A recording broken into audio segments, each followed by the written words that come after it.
आज सुबह ही मुझे पता चला कि एग्जाम रद्द हो गया, फिर दोबारा करना पड़ेगा। 5 साल 6 साल इसी लूप में चलते आते हैं। डॉक्टर बनना है, डॉक्टर बनना है, और वो सपना टूटता हुआ नजर आता है तो वो अच्छा नहीं लगता। नीट का पर्टिकुलर पेपर है जो बार बार लीक होता है। कैसे कैसे लीक कैसे हो जाता है?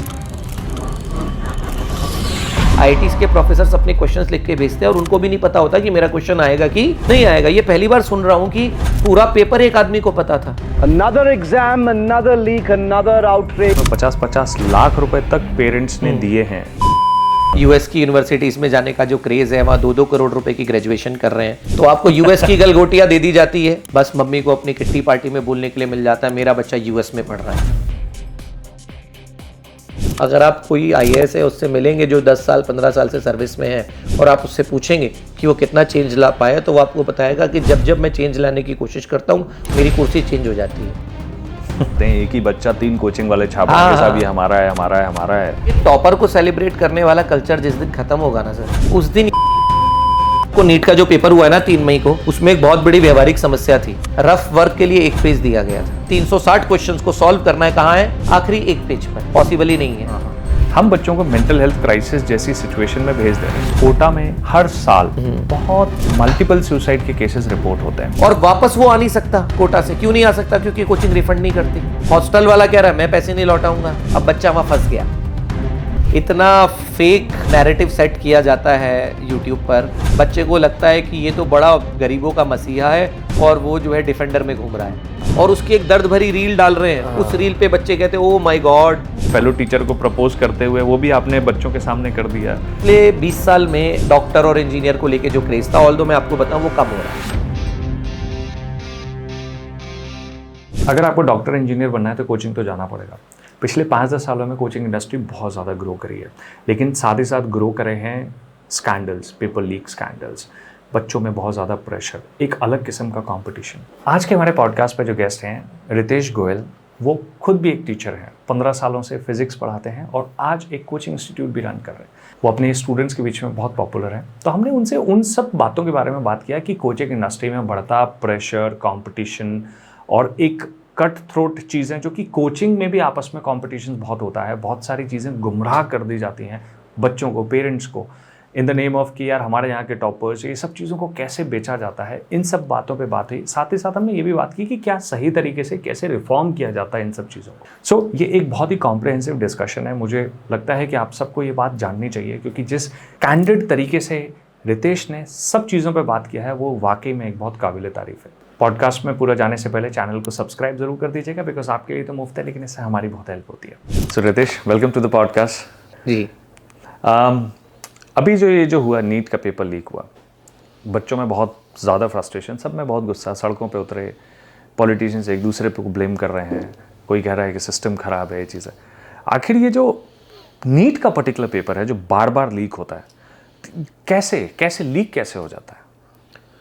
मैं बार बार ये कहता हूँ कि सिस्टम सिंसियर नहीं है। सिस्टम सिंसियर नहीं है? हाँ जी, मतलब इस चीज़ की जो सिंसेरिटी की बात होनी चाहिए, या नीट के पेपर को लेकर जो सिंसेरिटी का लेवल होना चाहिए, वो है नहीं गवर्नमेंट का। गवर्नमेंट बहुत दूसरी चीज़ों में इन्वॉल्व है। आपने देखा होगा कोविड में सबसे आखिरी में शराब की दुकानें पहले खुल गई थी, स्कूल बाद में खुले थे, है ना। सरकार को जब एसआईआर कराना होता है तो सबसे पहले शिक्षक को नहीं, शिक्षा कर्मी को मैदान में उतारते हैं। और दोनों में क्या डिफरेंस है? शिक्षक साधारण नहीं होता, कौटिल्य ने कहा था, चाणक्य ने कहा था, है ना। प्रलय और निर्माण शिक्षक की गोद में खेलते हैं, ये शिक्षक होता है। शिक्षा कर्मी बेचारा एक शासकीय कर्मचारी होता है, जिसको शासन कहता है आज आपको पल्स पोलियो में लगना है, कल आपको जनगणना में लगना है, परसों आपको एसआईआर में लगना है।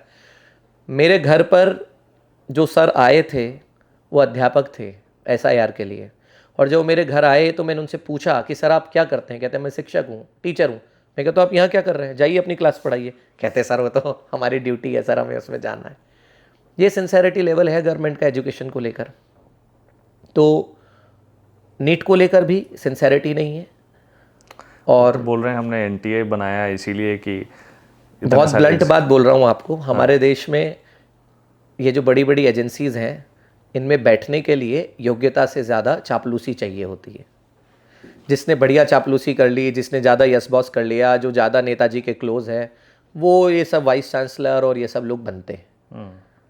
ये सिंसियर, आप ये समझिए हम शिक्षा को राजनीति से दूर नहीं रख पाए, और जब आप शिक्षा में राजनीति लेकर आ जाओगे तो, और ये ऐसा नहीं कि ये इस गवर्नमेंट में हो रहा है, शुरुआत से जब से देश आज़ाद हुआ तब से एजुकेशन में खूब पॉलिटिक्स है। आप किसी कॉलेज के प्रोफेसर से जाके पूछिए कि हमारे देश में वाइस चांसलर बनने का पेपर पर क्या क्राइटेरिया है और एक्चुअल में क्या क्राइटेरिया है, तो आपको अंतर समझ में आएगा। तो पॉलिसी मेकिंग करने वाले लोग वो हैं जो 10-10 साल से क्लासेस में नहीं गए हैं। हमारे देश में जो डीन होता है वो डीन बनने के बाद क्लास पढ़ाना बंद कर देता है, उनका खुद का बच्चा उनसे नहीं पढ़ना चाहता। ये व्यवहारिक समस्याएं हैं। तो शिक्षा को लेके जो गंभीरता होनी चाहिए वो है नहीं। तो ये जो नीट की गलती है, 22-25 लाख लोगों के पेपर को लेके जो सिंसेरिटी होनी चाहिए वो नहीं है। आप यूपीएससी में देखिए ना, एक सिंसेरिटी है, इतने साल से यूपीएससी का पेपर हो रहा है, गलती वहाँ भी होती है और वहाँ भी सिंसेरिटी की कमी बीच में आती है। तो गवर्नमेंट को बहुत एजेंसी तो सेम है ना जो करवाती है। नहीं, यूपीएससी अलग है, यूपीएससी अलग है और एनटीए अलग है। एनटीए नहीं कराती यूपीएससी का एग्जाम। ओके। तो नीट के पेपर में तो बहुत पहले से काम होने की ज़रूरत थी। तो जो इन्होंने सोच लिया कि 22-25 लाख बच्चों को 3 घंटे के पेपर के लिए बुलाएंगे और उस 3 घंटे में उस 22-25 लाख में से काम के 60,000 निकाल लेंगे, ये सोच ही गलत है। वैसे भी आप देखो ना, 20-25 लाख बच्चे और सीटें सिर्फ आपके पास 60,000 हैं, और एक एग्जाम है जो डिसाइड करेगा ये सारी चीजें। वो भी एक एग्जाम, तो एक दिन तो का मचेगी। हाँ, एक दिन का एग्जाम, 3 घंटे का पेपर। हाँ, वो भी बहुत लक बेस्ड हो जाता है। करेक्ट। तो प्रोसेस तो गलत है ही, शुरुआत से ही गलत है। तो थोड़ी देर के लिए अगर अपन ये समझेंगे चलो ये कुछ हो तो रहा है, ये इसमें बहुत मूलभूत तरीके से प्रॉब्लम्स हैं, बट कोई भी पेपर लीक, नीट क्यों लीक पर्टिकुलरली हो जाता है, जेई में क्यों नहीं होता है, या बाकी और जगह पे क्यों नहीं होता है? देखिए, जेई में सबसे अच्छी बात यह है कि वहाँ पर 2 फिल्टर्स हैं। पहले जेई मेन होगा और फिर एडवांस्ड होगा। ये बहुत अच्छी चीज़ है। जैसे अभी आप सुन रहे थे कि पेपर ऑनलाइन हो जाना चाहिए। धर्मेंद्र प्रधान जी ने शायद बोला भी है कि अचानक से आके बोला कि अगले साल से हम ऑनलाइन करेंगे। अब हम दोबारा गलती की तरफ जा रहे हैं। सबसे पहले तो इस पेपर को 2 स्टेप पेपर बनाना पड़ेगा। ओके। टियर 1 पहले होता था, पहले प्री और मेंस होता था। प्री और मेंस ही करना पड़ेगा। इतनी बड़ी जनता का आप एक दिन में भाग्य निर्धारण नहीं कर सकते। करेक्ट। तो आइडियली होना ये चाहिए कि जैसे जेई मेन हो रहा है तो इन्हें इस 22 लाख में से काम के 3 लाख निकालने पड़ेंगे। तो पहले 22 लाख का पेन एंड पेपर करा लें, क्योंकि इनके पास 22 लाख के लिए आईटी इंफ्रास्ट्रक्चर भी नहीं है। भाई 22 लाख का आप कंप्यूटर पे टेस्ट कैसे करेंगे? तो पहले आप उस 22 लाख का पेन एंड पेपर कराएं। अभी जेई मेन में भी ये प्रॉब्लम है, आपको बताऊं। इन्होंने जेई मेन और जेई एडवांस दोनों को एक साथ ऑनलाइन कर दिया।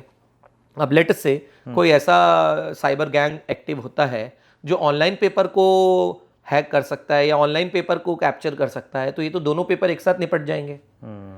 तो आइडियली थोड़ी सी इतनी सी स्मार्टनेस लगाएं। तो मेरा सजेशन ये है कि पहला जो पेपर हो रहा है वो पेन एंड पेपर बेस्ड होना चाहिए, उसमें से फिल्टर आउट करके लोग निकालने चाहिए, और दूसरा पेपर इनको ऑनलाइन कर लेना चाहिए। ये दोनों करने से क्या होगा कि कोई एक गैंग पेन एंड पेपर को आउट कराने में एक्सपर्ट है और एक गैंग ऑनलाइन वाले को आउट कराने में एक्सपर्ट है, तो दोनों एक साथ काम नहीं कर पाएंगी। दूसरा, एक वो जो नीड टू नो वाला जो फंडा चलता है यूपीएससी में, आपको उतना ही पता है जितना आपको पता होना चाहिए। ये सबसे आश्चर्य की बात यह है कि पूरा केमिस्ट्री का पेपर एक पुणे के प्रोफेसर को क्यों पता था। ये कितनी बड़ी गलती है एनटीए की। आप केमिस्ट्री के 45 क्वेश्चंस देने वाले हैं, देश भर में 45 प्रोफेसर से 10-10 क्वेश्चंस मंगाइए और रैंडमली सिलेक्ट कर लो। हाँ बिल्कुल। और एडवांस का पेपर ऐसे ही बनता है। आईआईटीज के प्रोफेसर्स जो हम सुनते हैं इतने साल से, हम जानते हैं आईआईटीज के प्रोफेसर्स अपने क्वेश्चंस लिख के भेजते हैं और उनको भी नहीं पता होता कि मेरा क्वेश्चन आएगा कि नहीं आएगा। ये पहली बार सुन रहा हूं कि पूरा पेपर एक आदमी को पता था। ये बहुत आश्चर्य की बात है। तो बहुत आसानी से ये हो सकता है अगर पहला पेपर पेन एंड पेपर कर लें, उसमें से 3 लाख निकाल लें और फिर एक ऑनलाइन टेस्ट कराएं, तो आप ये समझिए कि जिसने यहाँ पर गड़बड़ की है वो वहाँ पकड़ा जाएगा, या जो यहाँ गड़बड़ नहीं कर पाया वो सेलेक्ट ही नहीं हो पाया। तो एक तो 2 फिल्टर्स हो गए, बात नंबर 1। बात नंबर 2, बच्चों को 2 चांस मिले खुद को प्रूफ करने के। ये जो 3 घंटे में साल भर की मेहनत को देखा जाता है ना, तो कई बार बहुत अच्छा बच्चा भी उस दिन वो 3 घंटे उसके खराब होते हैं तो उसको लक की वजह से, भाग्य की वजह से वो पीछे रह जाता है। तो उसे 2 चांस मिले, फेयर चांसेस मिले, तो वो कर पाएगा। एक तीसरा मेरा जो सोचना है, जो मैं हमेशा से चाहता था, कि ये जो फाइनल मेंस का पेपर हो रहा है इसमें फिजिक्स, केमिस्ट्री, बायो 3 सब्जेक्ट्स पूछे जा रहे हैं। अभी 180 क्वेश्चंस बायो के पूछे जाते हैं और 180 क्वेश्चंस फिजिक्स केमिस्ट्री के पूछे जाते हैं। तो आइडियली ये होना चाहिए कि जो 180 क्वेश्चंस फिजिक्स केमिस्ट्री के पूछे जा रहे हैं वो 180 क्वेश्चंस अपने को मंगाने चाहिए आईआईटी से।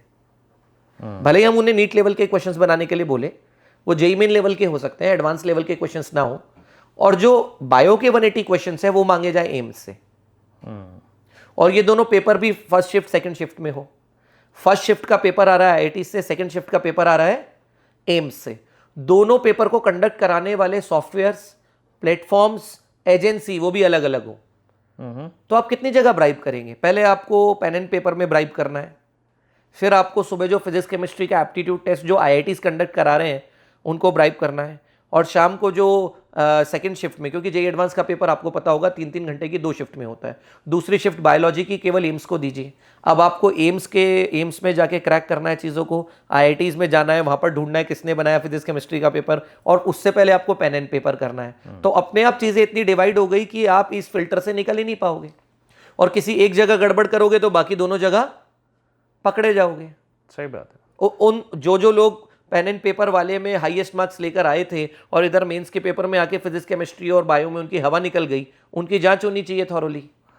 ये तो चलो बात हो गई कि हम सिस्टम की बात करते हैं। अब थोड़ा अगर हम समाज की बात करें कि नीट ही बार बार लीक होता है, उसमें 50-50 लाख रुपए तक पेरेंट्स ने दिए हैं, ये इतनी बड़ी चीज़ कैसे बन गई हमारे समाज के लिए कि क्यों हमने उसको जो ना कि बच्चे को ऐसा बना दिया है कि भाई साहब अगर तेरी नीट निकल गई ना, तेरा लाइफ सेट है, तेरा तो छोड़ परिवार का सब कुछ है, ये चीज़ है, ये कहाँ से आया? ये एक्चुअली क्या है, पिछले 20 साल में डॉक्टर और इंजीनियर को लेके जो क्रेज था, ऑल्दो मैं आपको बताऊं वो कम हो रहा है। हाँ, कम हो रहा है, और टीयर 1 में नीट और आईआईटी का क्रेज काफी कम हो रहा है। बिल्कुल, उन्होंने तो शिफ्ट कर दिया अपना पूरा फोकस, वो क्लैट आईपीमेट की तरफ जा रहे हैं। और दूसरी चीज़ों में भी ऐसे अल्टरनेटिव जो करियर्स हैं, चाहे वो एआई से जुड़े हों या फिर दूसरी और चीज़ों से हो, वहाँ पे जा रहे हैं। नहीं, लेकिन वहाँ पर भी उनका एक बड़े लेवल पर मूर्ख बनाया जा रहा है। यूएस की यूनिवर्सिटीज़ में जाने का जो क्रेज़ है, वहाँ 2-2 करोड़ रुपए की ग्रेजुएशन कर रहे हैं, उसके रिटर्न ऑन इन्वेस्टमेंट पे कोई बात नहीं कर रहा है। आपको कोई एक काउंसलर मिल जाता है, बस मम्मी को अपनी किट्टी पार्टी में बोलने के लिए मिल जाता है मेरा बच्चा यूएस में पढ़ रहा है। आप समझे, वहाँ पर भी एक नेक्स्ट लेवल गड़बड़ चल रही है। वहाँ पर भी आप समझिए, यूएस में भी गलगोटिया यूनिवर्सिटी है, तो आपको यूएस की गलगोटिया दे दी जाती है। आप वहाँ जाते हो और यूएस की गलगोटिया में पढ़ रहे होते हो, और यहाँ पर आपके मम्मी पापा बता रहे होते हैं। वो एक नेक्स्ट लेवल स्कैम चल रहा है। Correct. वो यूएस की यूनिवर्सिटीज़, इंडिया में बड़े बड़े जो टॉप नोट स्कूल्स हैं, जिनकी जहाँ पर डीप पॉकेट्स वाले लोग पढ़ रहे हैं, उनके स्कूल्स को ब्राइब कर रहे हैं, स्कूल्स को कमीशन मिल रहा है बहुत बड़े लेवल पर। सही बात है, और एक बहुत चैनल है, चैनलाइज तरीके से 8th क्लास से बच्चे को ये समझा दिया जाता है, बेटा इंडिया की एजुकेशन खराब है। वो ये नहीं समझा पा रहे कि सुंदर पिचाई को गूगल का सीईओ क्यों बनाना पड़ रहा है, और इंडियंस को क्यों पूरी दुनिया में पूछा जा रहा है इंजीनियरिंग के लिए, मेडिकल के लिए, ये कोई नहीं बता पा रहा है। और ये मैं आपको मैं यूरोप गया हूँ और मैंने देखा है कि वहाँ के लोगों की एक एवरेज मैथमेटिक्स को लेकर जो थॉट प्रोसेस है, उसके मुकाबले इंडियंस का थॉट प्रोसेस बहुत एलिवेटेड है। हमारा सब्जी वाला भी 2.25 किलो गाजर 17.5 रुपए के भाव से जोड़ के हाल बता देता है कितनी हुई। ये छोटी कैलकुलेशन नहीं है। मैं वहाँ गया, मैंने एक दुकान पर एक पेन खरीदा था, और मैं वो कोई स्विस फ्रैंक्स होते हैं शायद ना, स्विट्ज़रलैंड में जो करेंसी चलती है, तो मैंने उसको 10 दिए और उसने मुझे 2 वापस देने थे। 8 की वो चीज़ थी, तो वो कैलकुलेटर पे जाके 10-2 करके 10-8 करके 2 निकाल रहा है। तो उसको 10-8 करके 2 करने के लिए भी बेचारे को कैलकुलेटर यूज़ करना पड़ रहा है। तो हमारे बच्चे बहुत स्मार्ट हैं, तो शानदार। आप ये कह रहे हो कि जो लोग बाहर भेज रहे हैं वो सिर्फ अपने ईगो के लिए, और जो आपने बताया कि समाज में सिर्फ इस साख के लिए बड़ा हमारा बच्चा, एक बड़ा क्राउड सिर्फ ये सोच के कि वहाँ कुछ अच्छा होगा, ऐसा कुछ नहीं है। 3 दिन यूनिवर्सिटी चल रही है। फिर यहाँ क्यों मारा मारी है कि हमारा बच्चा डॉक्टर बन ही जाए, इंजीनियर हो ही जाए? एक्चुअली क्या हुआ कि पिछले इतने सालों में गवर्नमेंट ने जो ह्यूमन रिसोर्स को लेकर एक प्लानिंग करनी चाहिए थी, वो की नहीं। जो ह्यूमन रिसोर्स को लेकर एक थॉट होना चाहिए कि हमारे इतने बच्चे ये करें, हमारे इतने बच्चे ये करें, तो वो किया नहीं। हमारे यहाँ क्या होता है, एक पागलपन है, मीडिया हो या लोग हों, कुछ चीज़ों को ज़रूरत से ज़्यादा घास डाल देते हैं, है ना। जैसे हमारे यहाँ 4 चीज़ों को ज़्यादा घास डाल दी गई, बॉलीवुड को, क्रिकेट को, ब्यूरोक्रेसी को और पॉलिटिक्स को। आप अखबार उठाइए, फ्रंट पेज पे इन्हीं 4 का जिक्र मिलेगा। तो हमारे यहाँ साइंटिस्ट को घास ही नहीं डाली गई, प्रोफेसर बनने को बहुत वैल्यू ही नहीं दी गई। तो वो एक है हमारे यहाँ। तो हमारे यहाँ लोग सोचते हैं आईएएस बन जाएंगे, पता नहीं क्या कर देंगे, क्या सुधार ले आएंगे समाज में, जबकि ऐसा बिल्कुल नहीं है। अगर आप कोई IAS है उससे मिलेंगे जो 10 साल 15 साल से सर्विस में है और आप उससे पूछेंगे कि वो कितना चेंज ला पाया, तो वो आपको बताएगा कि जब जब मैं चेंज लाने की कोशिश करता हूँ मेरी कुर्सी चेंज हो जाती है। और जबकि अगर आप एक बड़े पर्सपेक्टिव से सोचें, एक टीचर बनना, एक प्रोफेसर बनना, उसके हाथ में वो होता है कि आज से 20 साल बाद ये बच्चा क्या करेगा। आज मेरे स्कूल में जो 6 साल का बच्चा क्लास 1 में एडमिशन ले रहा है, जब वो 20 साल बाद 26 साल का होगा तब उसका क्या थॉट प्रोसेस होगा, वो मेरे हाथ में है। सोचिए आज से 20 साल बाद बच्चे क्या कर रहे होंगे, ये मेरे हाथ में है। कितनी बड़ी पावर है, लेकिन इस पावर के बारे में अंदाज़ा ही नहीं है लोगों को। तो क्या गड़बड़ हुई? तो ये गड़बड़ हुई कि ये कुछ चीज़ों को हमने ज़्यादा ग्लैमराइज कर दिया। करेक्ट। तो बीच में एक ऐसा काल आया, 20 साल की इंजीनियर हो गए, डॉक्टर हो गए, तो आप बड़े लाइफ सेट है, लाइफ सेट हो गई। ऑल्दो हुआ भी ये कि एक बड़ा क्राउड, मैं कहूँगा जो टैलेंटेड क्राउड था, वो डॉक्टर और इंजीनियर बनने गया, तो जितने भी अच्छे इंस्टीट्यूट्स थे वो अच्छे पीयर ग्रुप वाली जगह बन गई। जैसे मैं खुद NIT भोपाल का ग्रेजुएट हूँ और मैं बड़ा महसूस करता हूँ कि मेरे बैच में 800 समथिंग लोग थे, 900 लोग थे लगभग हम, जिन्होंने एडमिशन लिया था। और वो 900 में से कम 600-700 बहुत अच्छा कर रहे हैं अपनी लाइफ में। बहुत सारे लोग IAS हो गए, बहुत सारे लोग बहुत अच्छे एंटरप्रेन्योर हैं। तो अच्छा पीयर ग्रुप तो मिलता है, और आप IITs में देखेंगे तो और एलिवेटेड मिलेगा। बिल्कुल सही बात है। आप समझे ना। तो अच्छे पीयर ग्रुप के लिए लोग डॉक्टर और इंजीनियर बनने जा रहे हैं। इंजीनियरिंग की पढ़ाई उतनी महंगी नहीं है एज कंपेयर टू डॉक्टर वाली पढ़ाई। तो ये जो डॉक्टर वाली पढ़ाई है, 1 करोड़ रुपए फीस लग रही है प्राइवेट में, तो आदमी 50 लाख रुपए देने उतनी सीट्स भी तो नहीं है। आप 22 लाख एस्पिरेंट पे 63,000 सीट्स हैं गवर्नमेंट की, और बाकी आप प्राइवेट और BDS ये सब घुसा घुसू के सब 1 लाख सीट्स बनती है। बिल्कुल। तो मारकाट तो मचेगी। बिल्कुल बिल्कुल। तो फिर उसमें कुछ पेरेंट्स भी ऐसे आते हैं कि साहब हम तो बताओ कि किस कीमत पे क्या खरीदना है। हाँ देखिए, सामाजिक बुराइयां तो हैं ही। अब अगर अब ये चर्चा करेंगे तो फिर तो वो सामाजिक बुराइयां जब वो पेरेंट्स स्कूल में थे, जो बात मैं हमेशा कहता हूँ कि ये सारी गलतियां एजुकेशन से आती हैं। उसमें एक सबसे बड़ा प्रॉब्लम है कि जैसे सामाजिक बुराइयां तो हैं, सब चीज़ है, लूप होल्स लगभग हर सिस्टम में होते हैं, लेकिन जो फायदा उठाने की प्रवृत्ति है वो बार बार इतना ज़्यादा है। तो कुछ और भी कुछ है जो ज़्यादा इसका हिस्सा बन रहा है या इसको फ्यूल कर रहा है। जैसे ये जो बेईमानी जो है वो बार बार क्यों हो जा रही है? नहीं, आप तो जहाँ स्कोप छोड़ देंगे वहाँ बेईमानी शुरू। करेक्ट है, करेक्ट बात है। आप आज की तारीख में EWS आरक्षण है, हाँ, कोई क्रॉस चेक नहीं है। आप लोग इसका फायदा उठाते हैं। अरे साहब, आप तो समझिए जिसकी फैमिली इनकम 20 लाख रुपए से ऊपर है, वो 1 साल का ITR मैनिपुलेट करके EWS का सर्टिफिकेट ले रहा है, उसको सीट मिल जा रही है और वो वहाँ जा रहा है। आज गवर्नमेंट गंभीरता से EWS आरक्षण को रिव्यू करने बैठ जाए तो आप देखना कई सारे तो IAS IPS, अभी आपने देखा था बीच में कितने सारे ऐसे केसेस आ रहे हैं कि उन्होंने अपनी जो डिसेबिलिटी है उसको अलग तरीके से प्रूव करके तो मेरा कहना है कि जिन लोगों का एक सब्जेक्ट एथिक्स है, जिनको एथिक्स एक सब्जेक्ट के तौर पर पढ़ाया जा रहा है, जिन्हें बनाया जा रहा है अधिकारी की कल को समाज में गड़बड़ नहीं होने देनी है, वो खुद गड़बड़ का सहारा लेकर यहाँ आए हैं। आप सोचिए। तो आप देखिए क्या है, ये ह्यूमन नेचर है। मानव समाज शुरू से ऐसा रहा है, आज से नहीं, शुरू से। आप जहाँ स्कोप देंगे ना, वहाँ हम तो ये मानते हैं जिस दिन हम अपनी कोचिंग पर अपने स्कूल में बच्चे को होमवर्क चेक नहीं करते ना, उस दिन बच्चे अगले दिन से बच्चे होमवर्क करके लाना बंद कर देते हैं। तो मतलब आप एक्शंस के लिए अकाउंटेबल तो बनाते हो। बिल्कुल। मतलब अगर मेरा ये मानना है कि सिस्टम ने ये बात समझनी पड़ेगी कि 22 लाख लोग जहाँ इन्वॉल्व हैं, आप वहाँ केवल उनकी ईमानदारी के भरोसे नहीं बैठ सकते कि नहीं यार लोग ऐसे नहीं है, हमारे देश के लोग बड़े। लेकिन इस भेड़ चाल के बारे में भी तो बात करिए ना। ये जो रैट रेस है, ये सबको ही आके आपके पास भी लोग आके बोलते होंगे, और आपको कई बार पता चल जाता होगा कि ये बच्चा जो बच्चे का नहीं होना है। बड़ा इंटरेस्टिंग क्वेश्चन है आपका। आपको पता है, मैं जब से मैंने भौतिकी प्लस स्टार्ट किया, लगभग 3 साल हो गए हैं।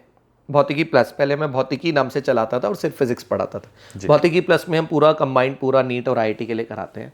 आप अगर अखबार पढ़ते हो तो मैं भास्कर के फ्रंट पेज पर 3 से 4 ऐड, फुल पेज ऐड देता हूँ, स्ट्रीम सिलेक्शन एनालिसिस टेस्ट।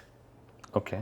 और लगभग 1 साल में 1000 से ज़्यादा बच्चे जो 10th से 11th में आ रहे होते हैं, वो हमारा SSAT बोलते हैं, हम उसे स्ट्रीम सिलेक्शन एनालिसिस टेस्ट देते हैं। मैं आपको रिजल्ट्स दिखा सकता हूँ कि मैं हर साल 40 से 50% बच्चों को साइंस ना लेने का सजेशन देता हूँ। ओके। मैं उनका टेस्ट कराता हूँ, फिजिक्स का, केमिस्ट्री का, मैथ्स का, बायो का, हिंदी का, इंग्लिश का। हिंदी नहीं कराते, इंग्लिश कराते हैं, SST कराते हैं, लॉजिकल रीजनिंग कराते हैं, क्वांट कराते हैं, और स्केचिंग, ड्राइंग स्किल्स कराते हैं, ये सब कराते हैं, ये देखने के लिए कि इस बच्चे को क्या करना चाहिए। ठीक। और उस टेस्ट के बेसिस पर अपनी तरफ से सजेशंस देते हैं। आप विश्वास मानिए कि मैं खुद लोगों को मोटिवेट करता हूं कि नहीं करना है, और ऐसा बहुत रेयर देखेंगे। ये भेड़ चाल करने के पीछे कोचिंग एक बड़ा फोर्स होता है। कोचिंग वाले खुद बच्चों को मोटिवेट करते हैं, एक ड्रॉप और ले लो, एक ड्रॉप और ले लो।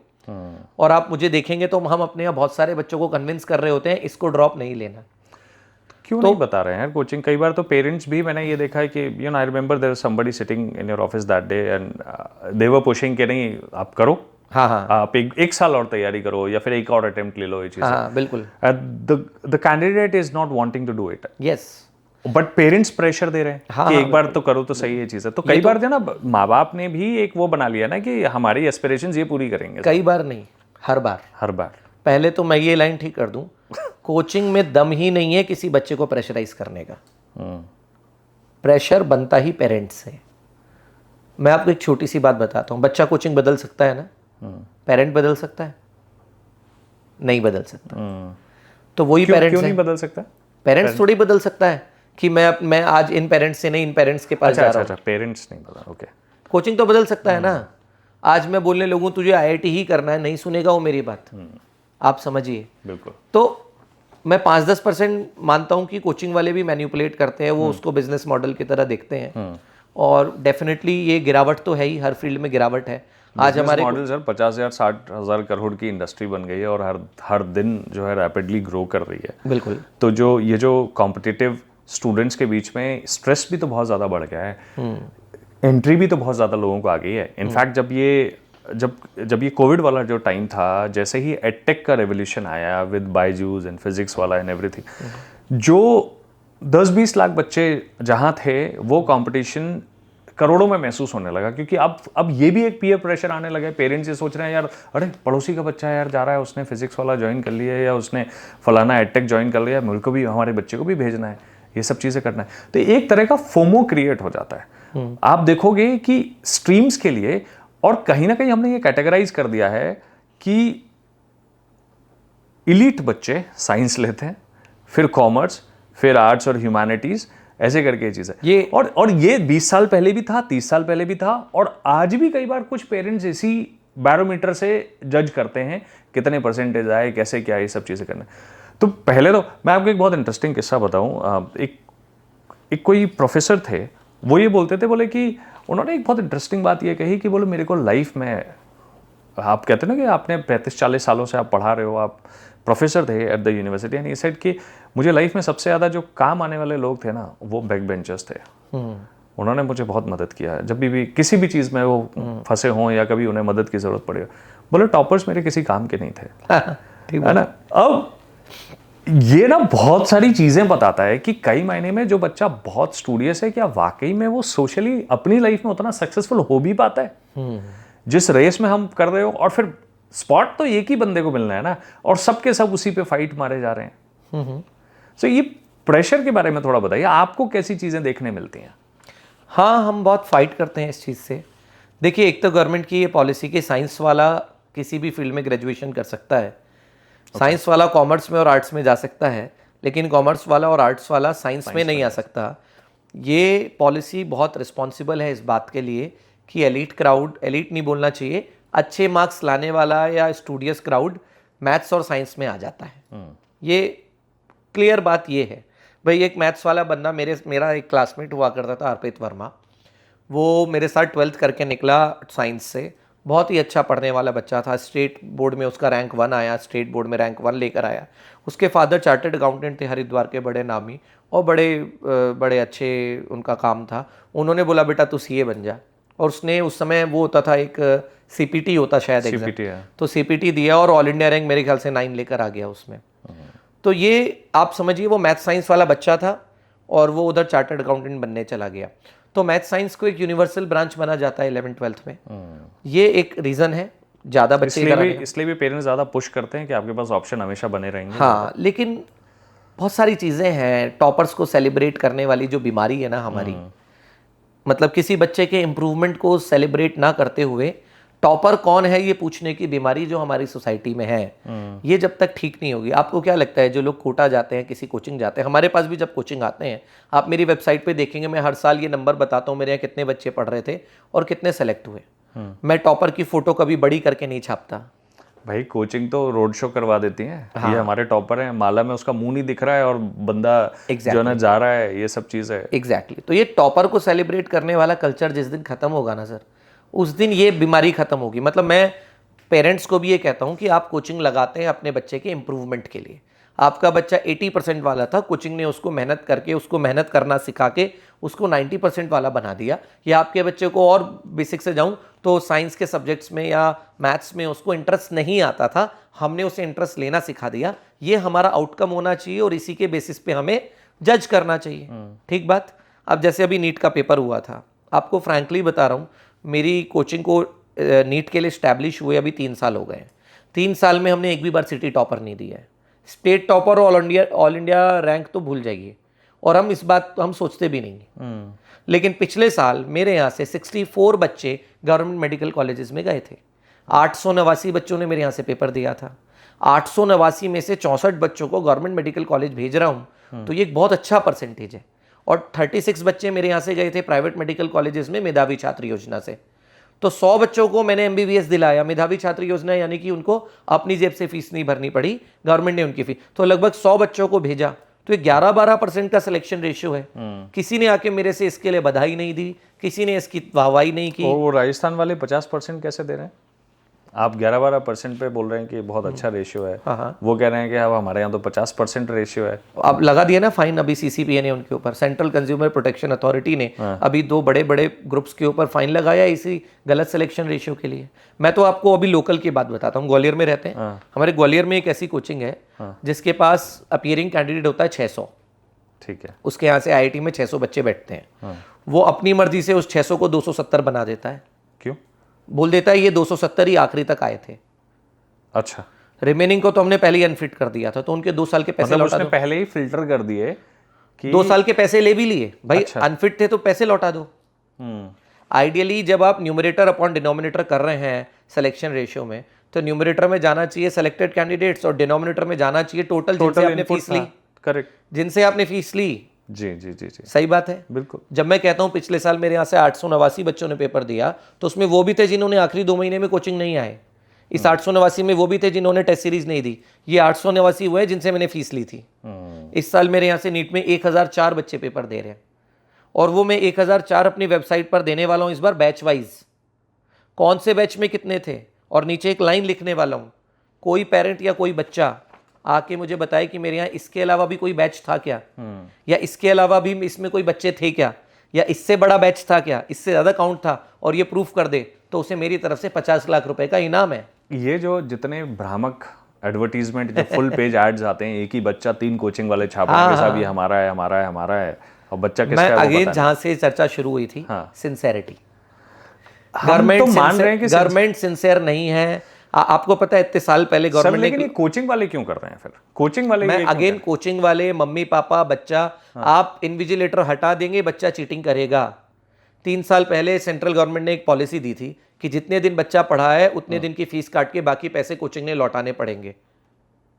कहीं भी मैं आपको रूल दे देता हूं, आप जाके पढ़ लीजिए, गूगल पे पढ़ा है। नहीं, बताइए ना क्या रूल है ये, हम मुझे नहीं पता। जितने दिन पढ़ा है उतने दिन की फीस काट के रिमेनिंग फीस प्रो रेटा बेसिस पर वापस देनी पड़ेगी।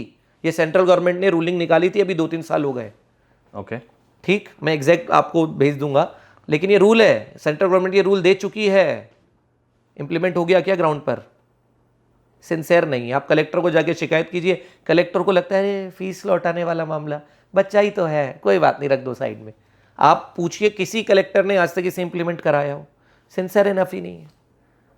मैं आपसे बहुत बेसिक बात कर रहा हूँ। अभी मैं आपको नीट का जो पेपर हुआ है ना 3 मई को, उसमें एक बहुत बड़ी व्यवहारिक समस्या थी जिसपे अभी तक पूरे इंडिया में किसी ने बात ही नहीं की। क्या? रफ वर्क के लिए 1 पेज दिया गया था। रफ वर्क के लिए 1 पेज दिया? 1 पेज दिया गया था बुकलेट में।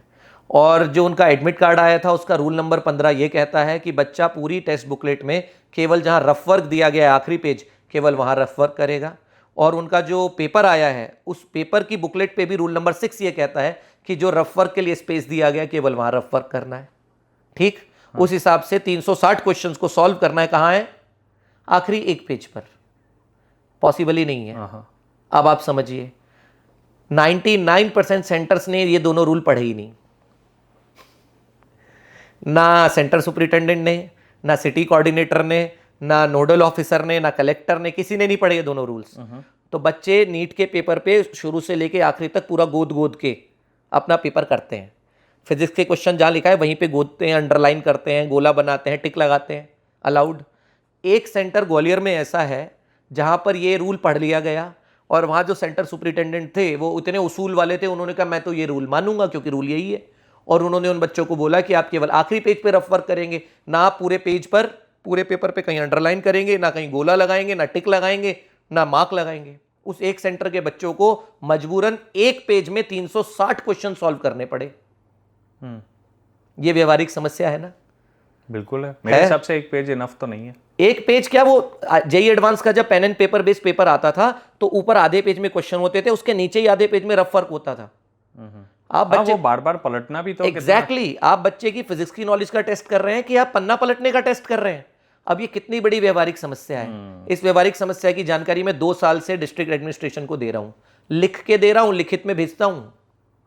सिंसेरिटी इतनी खतरनाक है हमारे यहाँ, किसी ने वो लेटर नहीं पढ़ा आज तक। अभी भी हमने ये पूरे इंडिया के सारे IITs NITs के डायरेक्टर सबको मेल करवाया है पेरेंट से।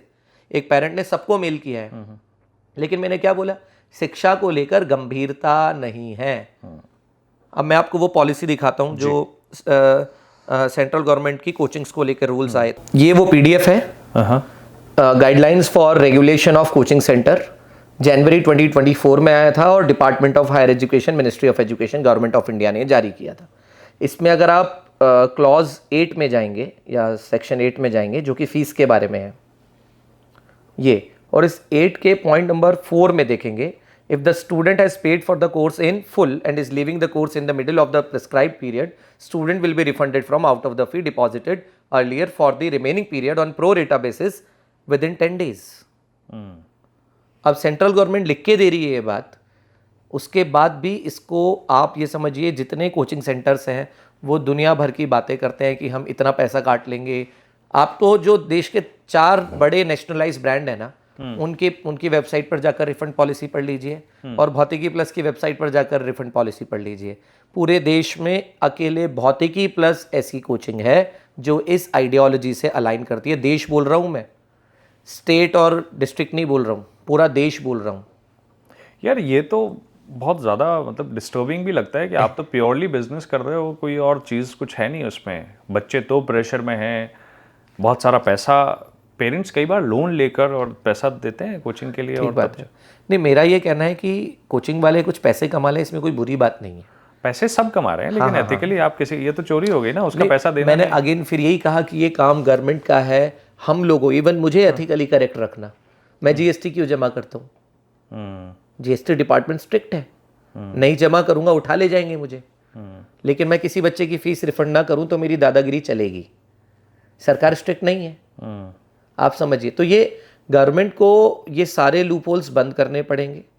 आप ये समझिए कि आज तक सर हमने गवर्नमेंट की तो बात कर ली बहुत ज़्यादा, लेकिन यार रितेश एक प्रॉब्लम क्या है समाज में भी तो है ना। कोचिंग में आप किसी को लेके तो आ नहीं रहे हो, लेकिन आप कोई कोचिंग खाली भी नहीं है, बच्चे भयंकर भरे हुए हैं, बैचेस भी है। कई कोचिंग में तो बहुत बुरा हाल है कि जो स्टूडेंट टीचर रेशियो है वो बहुत गड़बड़ है। बावजूद इसके वहाँ बच्चे आ रहे हैं, सब चीज़ें, और इन्हें भेज रहे हैं इनके पेरेंट्स, ही पैसा भी खर्च हो रहा है, और एक किस्म का बहुत प्रेशर वाला एनवायरनमेंट है। हम बच्चों को मेंटल हेल्थ क्राइसिस जैसी सिचुएशन में भेज दे रहे हैं। कोटा में हर साल बहुत मल्टीपल सुसाइड के केसेस रिपोर्ट होते हैं। थोड़ा सा इस पे भी बात करिए ना, जब आप स्टूडेंट से इंटरैक्ट करते हो आपको क्या लगता है कि किन किन चीज़ों का वो प्रेशर लेके बैठे हुए हैं जब वो यहाँ पर आते हैं? तो 3-4 बड़ी गलतियाँ हैं। एक तो कोचिंग जब बिजनेस मॉडल बनती है तो उसे चलाने वाला व्यक्ति अगर बहुत इमोशनल अध्यापक नहीं है तो वो हर बच्चे को मोटिवेट करने लगता है, IIT करो, नीट करो, IIT करो, नीट करो। देख के समझ में आ जाता है इस बच्चे ने नहीं करना चाहिए। मेरा एक स्टूडेंट था, उसके पेरेंट्स भी चाहते थे वो IIT और नीट करे, और वो मन में चाहता मैं क्लैट करूं। उसने आके मुझे शेयर किया, मैंने उसके पापा को कन्विंस किया, उसे क्लैट करने भेजा। वहाँ वो बढ़िया all India rank something under 20 लेकर आया, और अभी वो दिल्ली में पढ़ रहा है। वो कौन सा national law university Delhi campus जो NLU दिल्ली में पढ़ रहा है। तो ये मेरी ड्यूटी है। और जैसे बाकी सारे क्षेत्रों में गिरावट है, वो डॉक्टर जिसने ये बताना था कि ज़रूरत नहीं है इस इलाज की, और आप इसमें अपने पैसे वेस्ट मत करो, या ये सर्जरी रिक्वायर्ड नहीं है, वो भी सर्जरी सजेस्ट कर रहा है, तो वो गिरावट कोचिंग में भी है, सब जगह है वो गिरावट। मैं बिल्कुल नहीं कहूँगा हमारे यहाँ ये गिरावट नहीं है। और इस गिरावट की वजह से एक तो वो बच्चे जिसको तैयारी नहीं करनी चाहिए उसे भी तैयारी कराई जा रही है, बात नंबर 1। बात नंबर 2, टॉपर को सेलिब्रेट करने का कल्चर जो मैंने आपको बताया। बच्चे को टॉपर का सपना दिखाकर, वो देखो ऑल इंडिया रैंक 1, उसे दिखाकर, ऑल इंडिया रैंक 1 तो एक ही है ना। हाँ नहीं, उसे दिखाकर लाखों बच्चों को एडमिशन दिया जा रहा है, ये दूसरी प्रॉब्लम है। तीसरी प्रॉब्लम है कि जो मुझे लगता है एक बड़ी प्रॉब्लम है, वो फाइनेंशियल क्राइसिस बहुत बड़ी प्रॉब्लम है। मैं आपको कोटा वाली स्टोरी समझाता हूँ। कोटा में असल में होता क्या है, मैं भी 1 साल कोटा रहा हूँ ड्रॉप ईयर में। बच्चा 11th क्लास में वहाँ जाता है, बच्चा सिंसियर नहीं होता, उसने अपने इंडिया में सिलेबस करिकुलम ऐसा है कि 9-10 तक बहुत अच्छी पढ़ाई होती नहीं है, 9-10 तक पतली पतली किताबों से पढ़ाते रहते हैं, और 11th में अचानक से उसके सामने पूरा सिलेबस फेंक दिया जाता है। करेक्ट। तो जैसे वो जैसे ही 11th में आता है सिलेबस बड़ा होता है, कोटा जाता है। कोटा या कोई भी ऐसी कोचिंग जो बड़े लेवल पे काम करती है, वहाँ केवल टीचर आते हैं, पढ़ाते हैं और चले जाते हैं। टीचर कहते हैं जिसको डाउट हो वो पूछ लेना, लेकिन इंडिविजुअल एक एक बच्चे की ट्रैकिंग वो पॉसिबल नहीं होती। आप कहोगे सर आप भी नहीं कर रहे होंगे, आप विश्वास नहीं मानेंगे, भौतिकी प्लस पर आज हमारे पेरोल पर 250 से 300 लोग रहते हैं, और हम 300 लोग चिंता कर रहे हैं 2500-3000 बच्चों की। ये हाईएस्ट रेशियो है देश में, मैं फिर से देश बोल रहा हूँ। इन जनरल 2500-3000 बच्चों की चिंता के लिए कोचिंग अपने यहाँ एम्प्लॉयज़ रखती है 60, 70, 80। हमारे यहाँ हर 40 बच्चे 50 बच्चे के ऊपर एक मेंटोर, एक नया प्रोफाइल हमने बनाया हुआ है, जो पढ़ाता नहीं है, लेकिन बच्चा आया कि नहीं आया, उसकी कोई प्रॉब्लम तो नहीं है, उसे किसी टीचर से कोई झिझक तो नहीं है, वो डेली अपना काम कर रहा है कि नहीं कर रहा है, कोई सब्जेक्ट उसका वीक तो नहीं है, उसको क्या प्रॉब्लम्स हैं, वो अपनी स्ट्रीम तो स्विच नहीं करना चाहता, कहीं ऐसा तो नहीं वो किसी दबाव में तैयारी कर रहा हो। उस बच्चे की बिल्कुल 1-to-1 एक पेरेंट की तरह चिंता करना, ये प्रोफाइल हमने यहाँ दी हुई है। अब कहो सर हमने तो कोटा में भी सुना है मेंटोर होता है, तो कोटा में मेंटोर टीचर को ही बना देते हैं। अब टीचर पढ़ाए कि मेंटोरशिप करे, पॉसिबल ही नहीं है। तो उस लेवल का ह्यूमन रिसोर्स रखा नहीं जाता। कोटा जाता है बच्चा, तो बच्चा पढ़ना शुरू करता है, शुरू के 2-3 महीने 11th में उसके ख़राब हो जाते हैं। जब 2-3 महीने ख़राब हो जाते हैं तो आपको पता है कि फिजिक्स अगर शुरू की 2-3 महीने की छूट गई, केमिस्ट्री में अगर मोल कॉन्सेप्ट और पीरियोडिसिटी और एटॉमिक स्ट्रक्चर ख़राब हो गया तो पूरी केमिस्ट्री ख़राब हो गई। फिजिक्स में अगर आपको वेक्टर, मैथमेटिकल टूल, कैलकुलस और बेसिक काइनेमेटिक्स नहीं आया तो आगे सब खत्म। सिमिलरली मैथ्स में भी अगर आपने बेसिक्स नहीं सीखे तो आगे सब खत्म। ये होता है। तो शुरू के 2-3 महीने तो 10th से 11th में गया था, भीड़ में खो गया। अब यहाँ से शुरू होती है उसकी प्रॉब्लम्स। जुलाई अगस्त के आसपास उसे समझ में आना बंद होता है। अब कोचिंग पे देखता है सिलेबस आगे भाग रहा होता है। आप समझ रहे हैं मेरी बात? बताओ किसी को सकता नहीं, और वापस वो आ नहीं सकता कोटा से। क्यों नहीं आ सकता? क्योंकि कोचिंग रिफंड नहीं करती। कोटा की जो सबसे बड़ी कोचिंग है, जो देश का सबसे बड़ा नेशनलाइज ब्रांड है, वो छाती ठोक के कह रहा है 1 महीने बाद रिफंड नहीं करूंगा। इस पॉलिसी के बाद आप सोचिए, छोटे मोटे लोगों को तो आप बाद में पकड़ोगे। सही बात है। जो आदमी देश में 2 लाख बच्चे, 3 लाख बच्चे पढ़ाने का विजन बना रहा है सबके सामने, आज तक सरकार उसी की पॉलिसी नहीं बदल पाई, तो अलग दादागिरी है। ठीक। हॉस्टल वाला कह रहा है मैं पैसे नहीं लौटाऊंगा, मैस वाला कह रहा है मैं पैसे नहीं लौटाऊंगा। अब बच्चा वहां फंस गया। अब उसके पापा उधार पैसे लेके उसे गए थे पढ़ाने के लिए, पढ़ाई उसे समझ नहीं आ रही, वापस वो आ नहीं सकता। मैं तो कहता हूं अगर सिर्फ कोटा वापस आने का ऑप्शन दे दे, कोई बच्चा सुसाइड नहीं करेगा। वापस आने का ऑप्शन दे दो यार बच्चे को।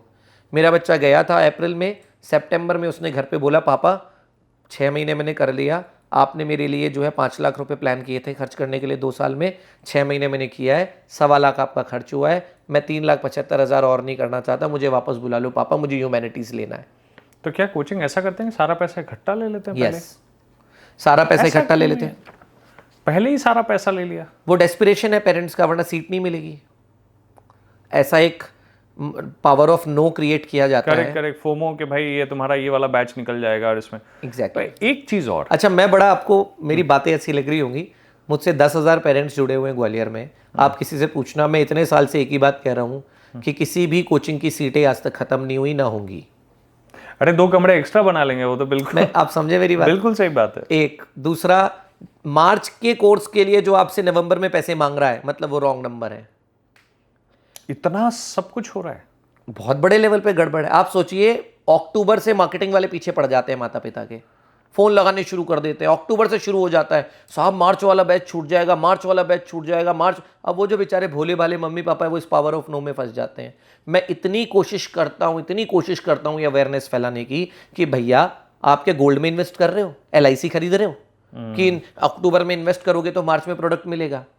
मेरे यहाँ अगर कोई पेरेंट फेब में आके कहता है ना कि साहब मार्च की सीट दे दो, मैं कहता हूँ मार्च में आ जाना, पैसे मार्च में लूँगा। बहुत आप ये मैं 1-2 गड़बड़ बता रहा हूँ, गड़बड़ियों की इंतहा है और गवर्नमेंट बिल्कुल सिंसियर नहीं। आज तक गवर्नमेंट ये नहीं कर पाई कि 11th में जब बच्चा एडमिशन लेता है उससे 2 साल की फीस की बात हो जाती है। माता पिता उस लालच में फंस जाते हैं, उन्हें कहते हैं 1 साल की फीस 1.5 लाख 11th की, दूसरे साल की फीस 1.5 लाख, टोटल हुआ 3 लाख। लेकिन अगर आप हमारे साथ 2 साल के कोर्स में एनरोल करते हैं तो 2 लाख। अच्छा, तो अब 11th क्लास आपकी खराब हो गई तो 12th में आपको कोचिंग बदलने का ऑप्शन नहीं मिलेगा। आप खुद ट्रैप हो गए उसमें, सही बात। वो ट्रैप कर रहे हैं और आप ट्रैप हो रहे हैं। बहुत सारी गेम है जैसे बायजूस तो अब खत्म हो गया, लेकिन बायजूस करता क्या था? बायजू आपको बताता कोर्स है 1.5 लाख रुपए का, लेकिन आपका बच्चा बहुत ब्रिलियंट है, उसको हमने 60,000 रुपए कम कर दिए। कोर्स था ही 30,000 रुपए का और वो 1.5 लाख की चीज आपको 90,000 में बेच गए। तो इस लेवल पर, ये तो मैं आपको छोटी छोटी बातें बता रहा हूं, लेकिन फी रिफंड एक बहुत बड़ा घपला है। फिर बहुत सारी चीज़ें हैं जो पॉलिसी में तो आ गई, लेकिन और मैंने आपको फिर से बोला एक चीज़ और मैं आपको बात करना चाहता हूँ। जब आप बोलते हो कि आप बच्चों से मिलते हो और आप उसे देखते हो कि यार ये इस लायक नहीं है, हाँ, तो बेटा तू अपना स्ट्रीम चेंज मैं लायक शब्द नहीं बोलूंगा, ये इस okay. चीज़ के लिए नहीं बना है, ठीक है, ये इसके लिए नहीं है। और I also like take my words back कि आप ये नहीं, ये आपके लिए बहुत बेहतर ऑप्शन है। ठीक है, आपने ये बात बोल दी। हाँ, अब प्रॉब्लम ये है कि आप मान लो 3,000 बच्चों से, सबके साथ इस तरह का इंटरेक्शन आपका होता नहीं है। अब ये सब बन गए कोचिंग्स, बन गए कॉर्पोरेट्स में, जैसे आपने कहा मार्केटिंग वाले हैं, सेल्स वाले हैं, HR है। This is a corporate structure. हर सेल्स वाला, सेल्स का दुनिया भर में एक ही तरीका है कि टारगेट है साहब आपका, इतना करोगे तो ये।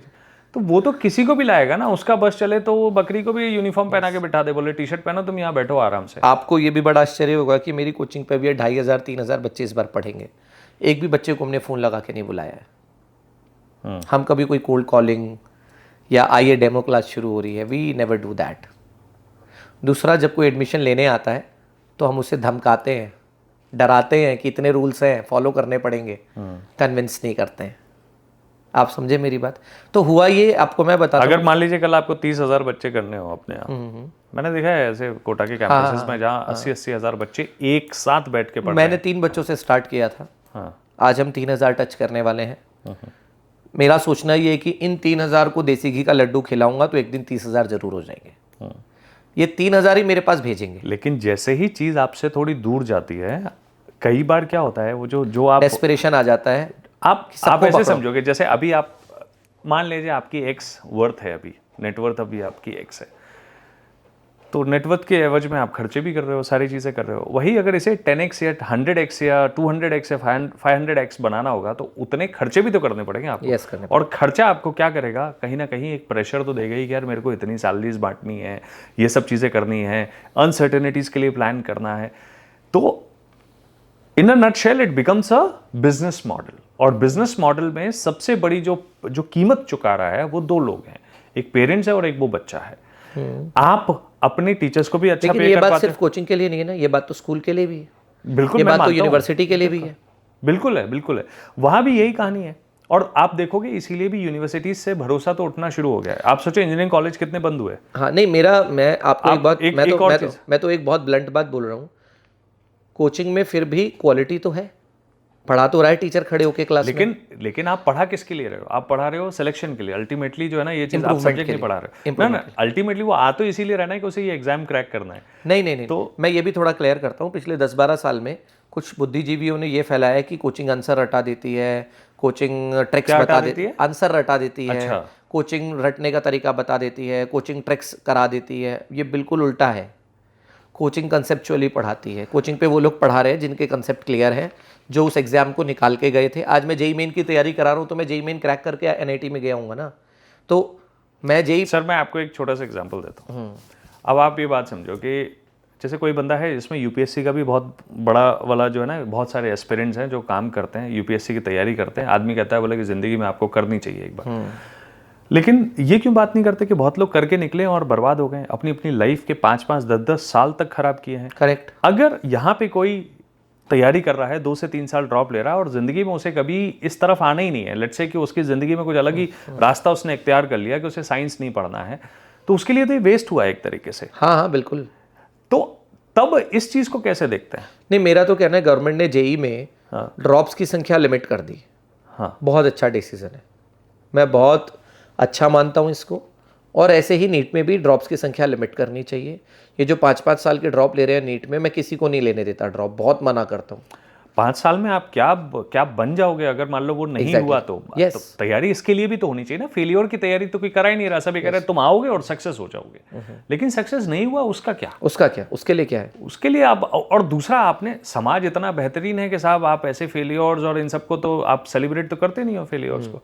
मैं आपको बताऊं कि हमारे देश के astronaut group captain Shubhanshu Shukla ji के साथ में 2 दिन एक कॉन्फ्रेंस थी हमारे, वहाँ पे बहुत सारे प्रोग्राम्स थे, उन सब में हम 2 दिन उनके साथ था। किसी बच्चे ने एक स्कूल इंटरेक्शन के दौरान उनसे पूछा, बोला कि सर एस्ट्रोनॉट बनने के लिए कितना इंटेलिजेंट होना चाहिए? उन्होंने हंसते हुए बोला अगर मैं बोल दूंगा कि नहीं इंटेलिजेंस उतना इंपॉर्टेंट नहीं है तो आप कहोगे तो आप इंटेलिजेंट नहीं हो। He said but I would choose resilience over intelligence. Resilience is कि आप कैसे फेलियर्स का हैंडल कर सकते हो। तो हम लोग कॉफ़ी पे जब बैठे तो मैंने उनसे पूछा, मैंने कहा कि सर आपने बोला रेजिलियंस, बट रेजिलियंस आए कैसे, डेवलप कैसे हो?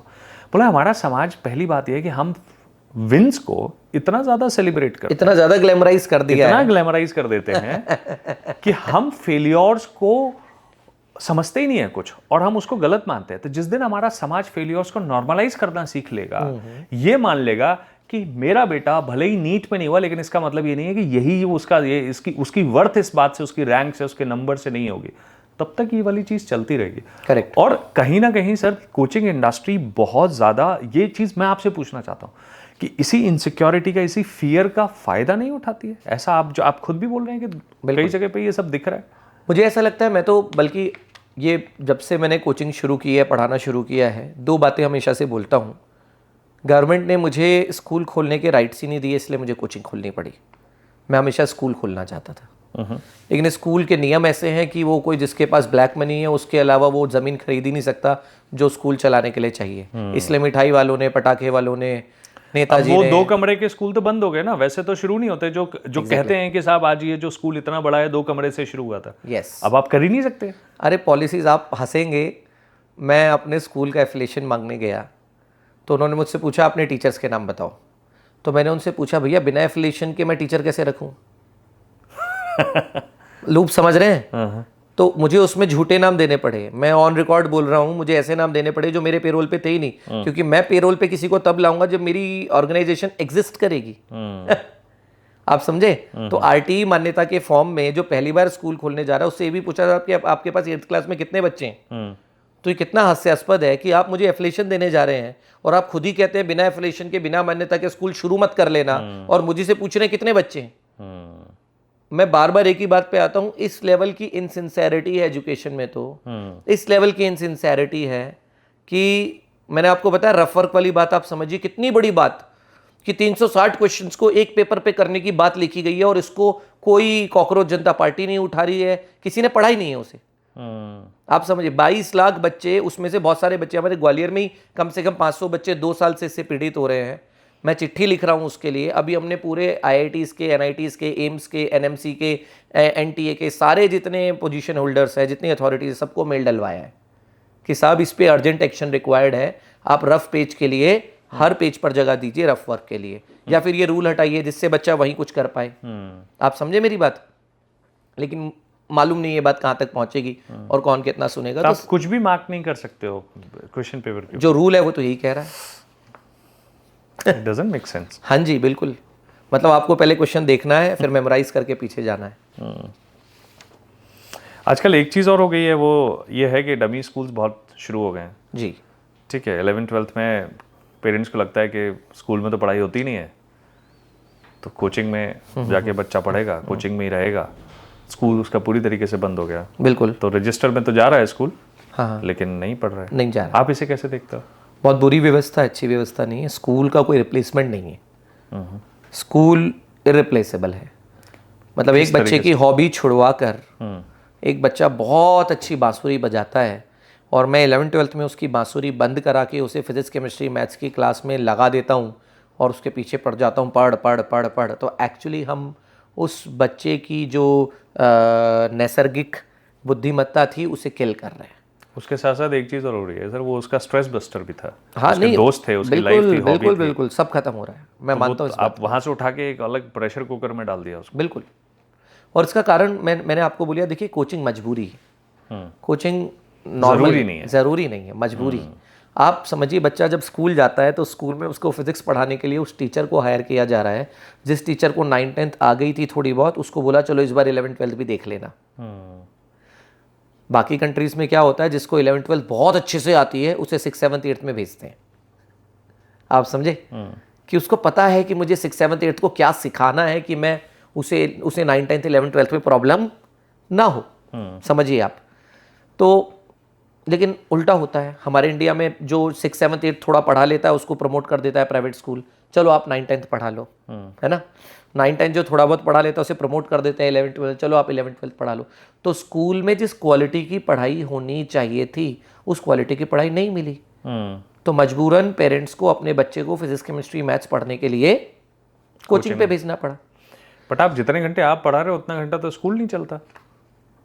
नहीं, मैं इस चीज़ को थोड़ा क्लियर करता हूँ। कोचिंग 6 घंटे चलती और 6 घंटे स्कूल का टाइम। हाँ। उसमें 5-6 सब्जेक्ट पढ़ने हैं, उसमें और भी एक्स्ट्रा करिकुलर एक्टिविटीज़ हैं। कोचिंग में छुट्टियाँ होती हैं और बहुत सारी बातें हैं। जैसे मैं तो आपको सच बात बताऊँ कि बहुत सारी कोचिंग 4 घंटे भी चलती है और 6 घंटे इसलिए चलाते हैं कोचिंग वाले क्योंकि बच्चा स्कूल नहीं जा रहा है तो उसे एंगेज रखना है, वरना वो घर जाके फ़ोन चलाएगा। तो उसकी प्रैक्टिस, उसका होमवर्क सब कुछ कोचिंग पे कराने की कोशिश करते हैं। बल्कि मैं तो और इस पक्ष में हूँ कि सरकार ये नियम बनाए कि 9th 10th 11th 12th के बच्चों के लिए स्कूल की ड्यूरेशन थोड़ी ज़्यादा होगी। जैसे मैं एक डे बोर्डिंग स्कूल चलाता हूँ और स्कूल में बच्चा डेली एक स्पोर्ट पीरियड होता है, उसका डेली करना ज़रूरी है। अभी आज की तारीख में अगर आप किसी भी स्कूल को उठा के देख लीजिए, वो हर चीज़ का भोग लगा रहा है। थोड़ी सी हिंदी, थोड़ी सी इंग्लिश, थोड़ी सी मैथ्स। बेटा इधर आओ, आज 15 दिन में एक दिन के लिए तुम्हें रोबोटिक्स लैब में ले जाएंगे, लो थोड़ा सा रोबोटिक्स, लो फटाफट लो, आज ये फोटो खींचो इसकी, तो थोड़ा सा रोबोटिक्स भी थोड़ा सा लगा दिया। हफ्ते में एक दिन डांस, हफ्ते में एक दिन म्यूजिक, हफ्ते में एक दिन आर्ट एंड क्राफ्ट। ये क्या है? ये सिखाना है कि सिखाने का ढकोसला है? ढकोसला है। आप किसी भी स्कूल के बेस्ट डांसर को बुलाइए, बेटा कहाँ सीखते हो? बोले शाम को ट्यूशन में। जो सबसे अच्छा टेबल टेनिस खेला, बेटा इधर आना, कहाँ? वो शाम को मैं जीवाजी क्लब में जाता हूँ सीखने। ऐसा ही है ना। और हिंदी कहाँ सीखते हो? वो मम्मी पढ़ाती हैं। इंग्लिश के लिए ट्यूशन लगाइए, मैथ्स ट्यूटर आता है। पहले स्कूल इनफ होता था यार, हमारे टाइम पे तो इनफ होता था। अब जब तो तक आप स्कूल को इनफ नहीं करेंगे तब तक इन सारी विसंगतियों से आप घिरे रहेंगे। पैसा तो वो भी बहुत मोटा पैसा ले रहे हैं। हाँ, स्कूल में तो ऐसा तो है नहीं कि कोई। मैं आपको सच बात बताऊं, बहुत ऐसी बात बोल रहा हूँ, कोचिंग के पीछे लोग पड़े हैं। हाँ। कोचिंग ये कोचिंग वो, कम से कम कोचिंग जीएसटी दे रहा है, इनकम टैक्स दे रहा है और खुले में बिजनेस मॉडल है। वहां तो ब्लैक का व्हाइट और व्हाइट का ब्लैक हो रहा है।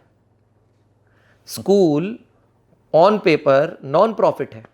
मैं बहुत ब्लंट बात बोलूंगा, इससे बड़ा झूठ इस देश में कुछ नहीं है। School college university on paper क्या है? नॉन प्रॉफिट है बस, बिल्कुल। इससे बड़ा झूठ है कुछ इस देश में?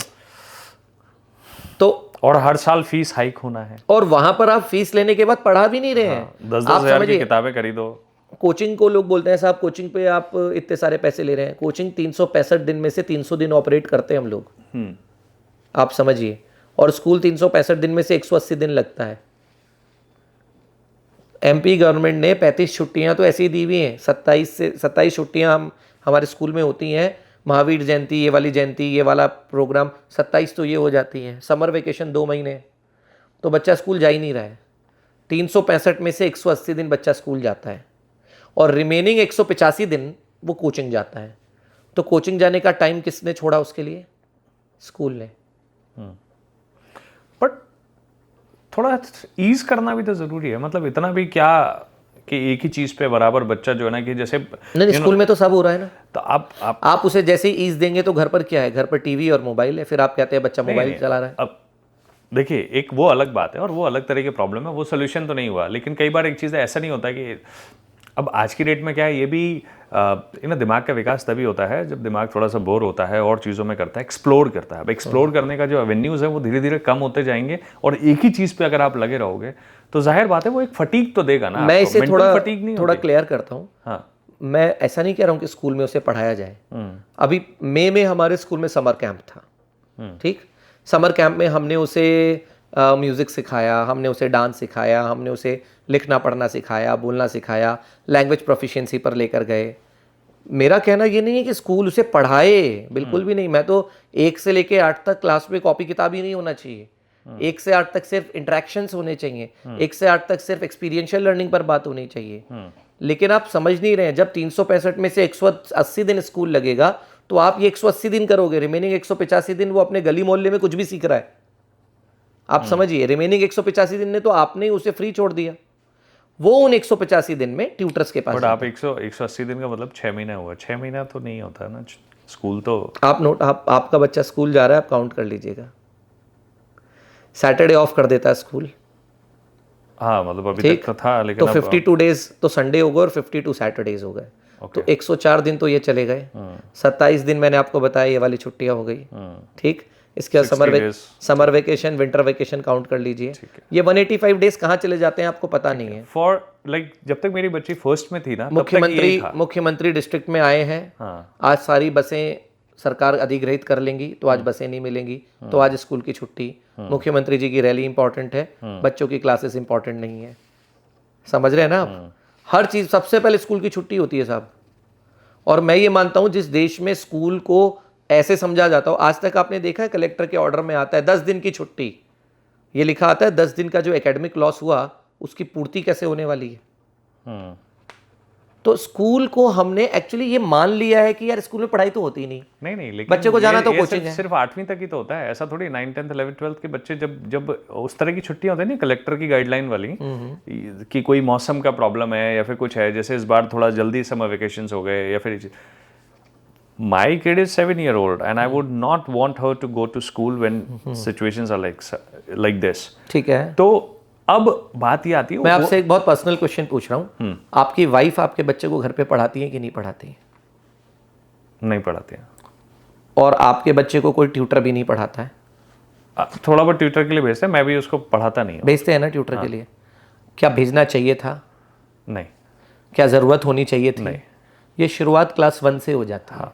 इसमें एक चीज और मैं भी अब जब आप ये बोल रहे हो ना, तो मैं खुद भी ये बात सोच रहा हूँ, स्कूल कई बार जो है जो काम उनको कर लेना चाहिए वो काम के माला लिए आपके गले में डाल देता है। हाँ, कि आप जो है कभी पीटीएम में जाइए, स्कूल आपको बोलता हुआ मिलेगा, हमारे पास तो बच्चा 6 घंटे रहता है, 18 घंटे तो आपके पास रहता है। सही बात है। तो स्कूल लेकिन प्राइमरी लेवल से ये मान चुका है, आप अपने बच्चे को फोनिक्स इन वाली मैडम से पढ़ा लीजिए, शाम को मैडम ट्यूशन पढ़ाती है।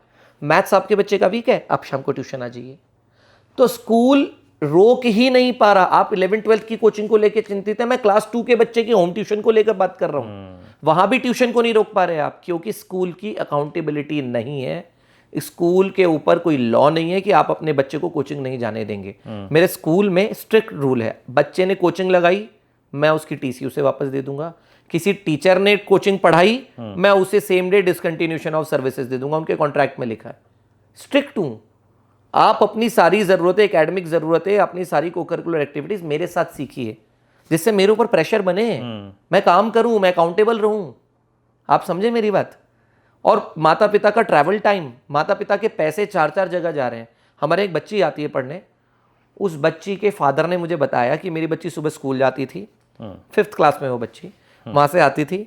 मैं चाहता था मेरी बच्ची बहुत अच्छा कथक सीखे, तो उसके लिए कथक के डांस स्टूडियो जाती थी सीखने, फिर वहाँ से वापस आती थी, फिर उसके बाद वो स्पोर्ट्स करने जाती थी LNIP में, वहाँ से वापस आती थी, उसके बाद उसकी होम ट्यूटर आती थी और उसे पढ़ाती थी। ये उस बच्ची का शेड्यूल था। और आप कोई भी बच्चा जो ठीक ठाक परफॉर्म कर रहा है स्कूल में, जो स्कूल का हीरो है, या स्कूल में जिसको बहुत प्रेज किया जाता है, जिसको एनुअल फंक्शन में प्राइजेस मिलते हैं, जो बार बार स्टेज पे जाता है, कभी उस बच्चे को देखना, उसका यही शेड्यूल है।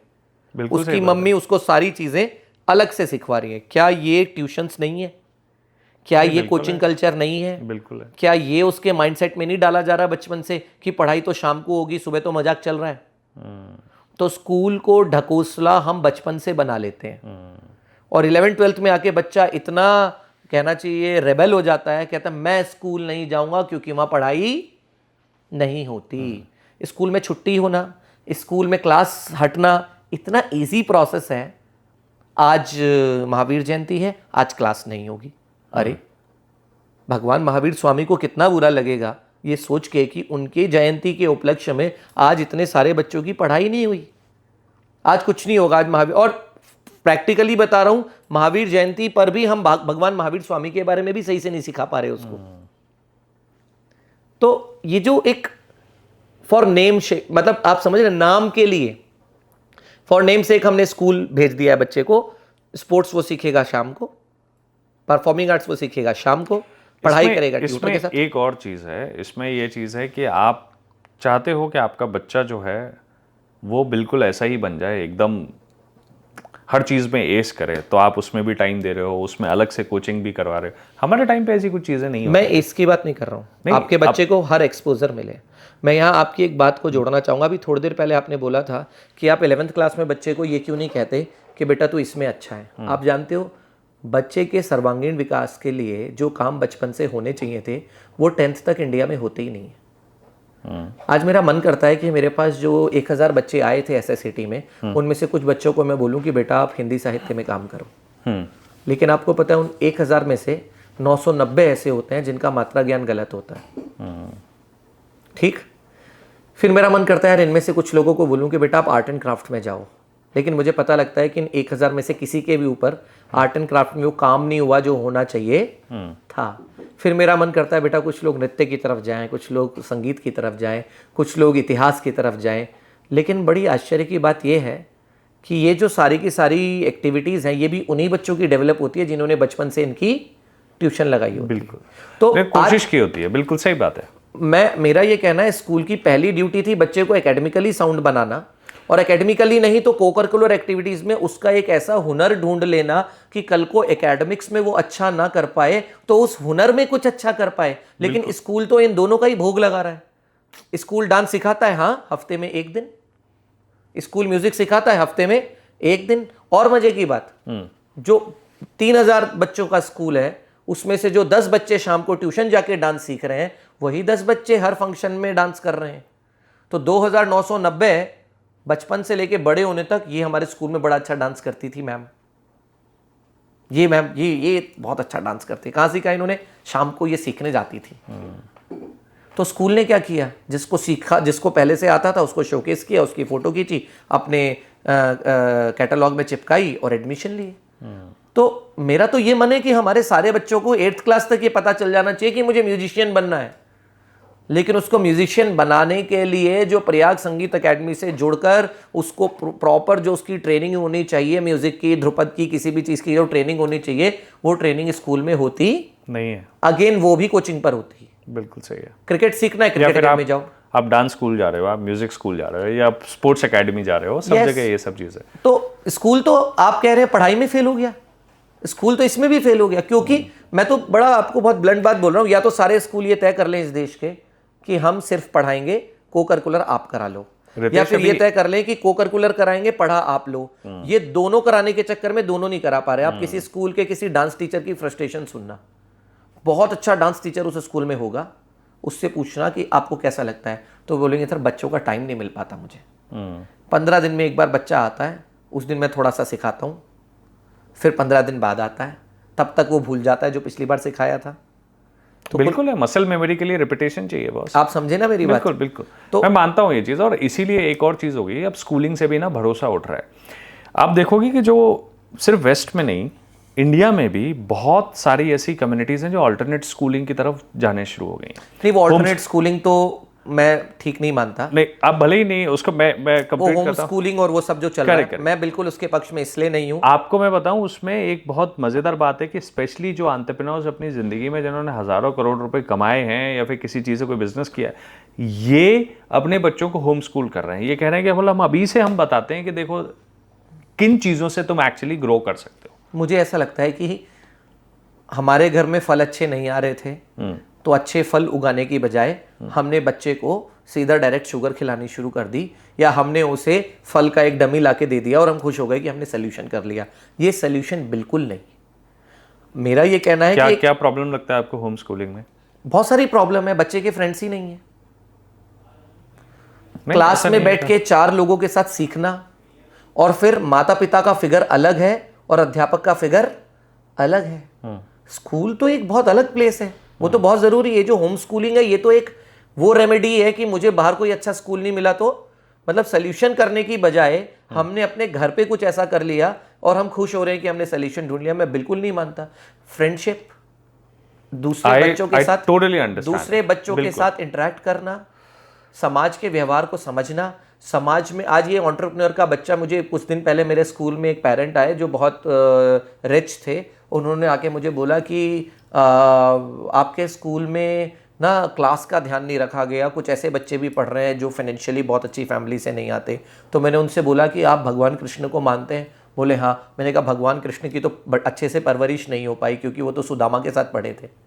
बड़ी प्रॉब्लम हो गई, ये तो दिक्कत हो गई। ये तो आप समझे मेरी बात, बहुत जरूरी है। बच्चे के लिए बहुत जरूरी है कि ऐसे बच्चों के साथ और हर समाज के हर तबके से आने वाले लोगों के साथ रहे। आरटीई वाली जो गवर्नमेंट की स्कीम है इसको इतना प्रेज करता हूँ, इतना अच्छा मानता हूँ। बहुत सारे स्कूल बोलते हैं भाई वो जो 10 बच्चे आपके स्कूल में आ रहे हैं आरटीई से, जिनको आपको फ्री ऑफ कॉस्ट पढ़ाना है, जो फाइनेंशियली बैकवर्ड फैमिलीज से हैं, वो बच्चे कई बार बहुत मेहनती होते हैं और एक रिच एंड एफ्लुएंट क्लास का बच्चा जिसको सब पका पकाया मिल गया था, वो उसको मेहनत करते हुए देखता है तो वो बहुत कुछ सीखता है। उसको पता लगता है कि ये जो मुझे मिला है, मेरे पापा ने मुझे जो दिया है, ये कितनी बड़ी चीज़ है, कितनी बड़ी प्रिविलेज है।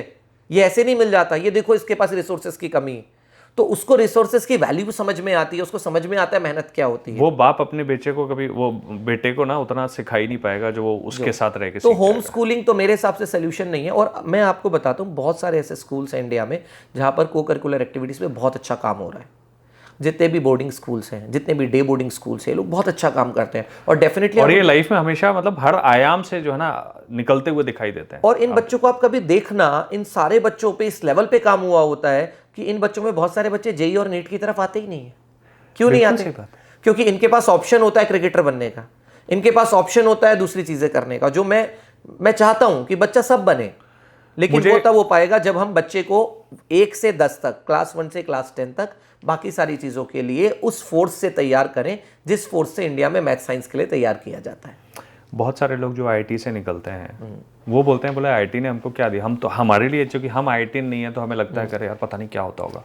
बोला more than professor it is the peer group, जो आपने इनिशियली बात कही। एग्जैक्टली। बोला कि कल को यार अगर हमें कुछ भी करना है, हमें पता है कि हमारे बैच का फला बंदा वहाँ पे ये चीज़ है, और चूंकि जो कॉमरेडरी है वो बहुत स्ट्रांग है, वो जो फ्रेंडशिप है। अब इंजीनियरिंग कॉलेज के दोस्त होंगे, अगर किसी का कुछ आपको पता चले तो क्या करोगे आप? तो भागे भागे उसकी हेल्प करोगे कि नहीं करोगे? करेक्ट।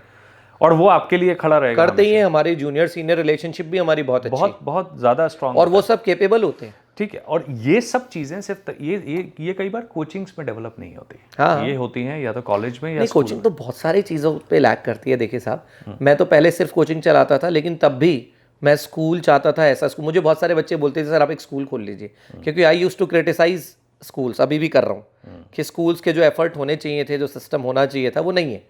तो मैं जब क्रिटिसाइज करता था तो बच्चे मुझे बोलते थे सर आप एक स्कूल खोल लीजिए। तो मैंने कहता था कि बेटा जिस दिन स्कूल खोलूंगा, ऐसा स्कूल खोलूंगा जिस स्कूल में पढ़ने वाले को कोचिंग नहीं जाना पड़ेगा। तो मेरी कोशिश ये है कि मेरे बच्चे को कोचिंग ना जाना पड़े, उसको वो सारे फैकल्टीज़ जो मैं कोचिंग पर देता हूँ, उस क्वालिटी के सारे सब्जेक्ट्स के टीचर, ना सिर्फ फिजिक्स केमिस्ट्री मैथ्स, बल्कि हिंदी इंग्लिश में भी, संस्कृत में भी। जैसे मेरे स्कूल में अभी तीनों लैंग्वेजेस हिंदी इंग्लिश संस्कृत पे काम होता है। तो हमारा टारगेट ये नहीं है कि वो हिंदी इंग्लिश संस्कृत की परीक्षा पास कर ले, उसके क्वेश्चन आंसर लिख कर आ जाए।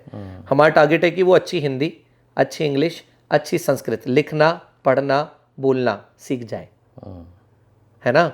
उसको अच्छी हिंदी इंग्लिश संस्कृत लिखना, पढ़ना, बोलना, सुनना आना चाहिए। ये मेरा टारगेट है। संस्कृत में बात करनी आनी चाहिए। हम संस्कृत संभाषण पे काम करते हैं। हमारी संस्कृत पढ़ती, पढ़ता, पठंती और रामा रामो रामा तक सीमित नहीं है। हमारे संस्कृत अध्यापक के पास टारगेट ही ये है कि साल भर के अंदर आपकी क्लास के बच्चे आपसे और मुझसे संस्कृत में संभाषण करने चाहिए। ये थॉट है। आप क्या मैसेज देना चाहते हो उन स्टूडेंट्स को जो जाने अनजाने इस रेट रेस का हिस्सा हो गए हैं और उस प्रेशर से भी गुजर रहे हैं?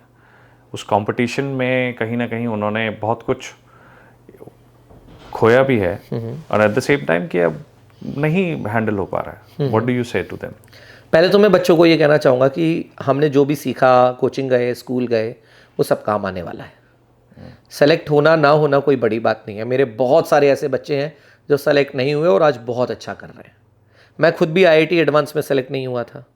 मेरा IIT एडवांस में बहुत पीछे रैंक आया था। तो मुझे IIT रुड़की में कोई पीछे की ब्रांच मिल रही थी जो मैंने नहीं ली और मैंने NIT भोपाल चूज़ कर लिया। तो मैं खुद भी IIT नहीं जा पाया।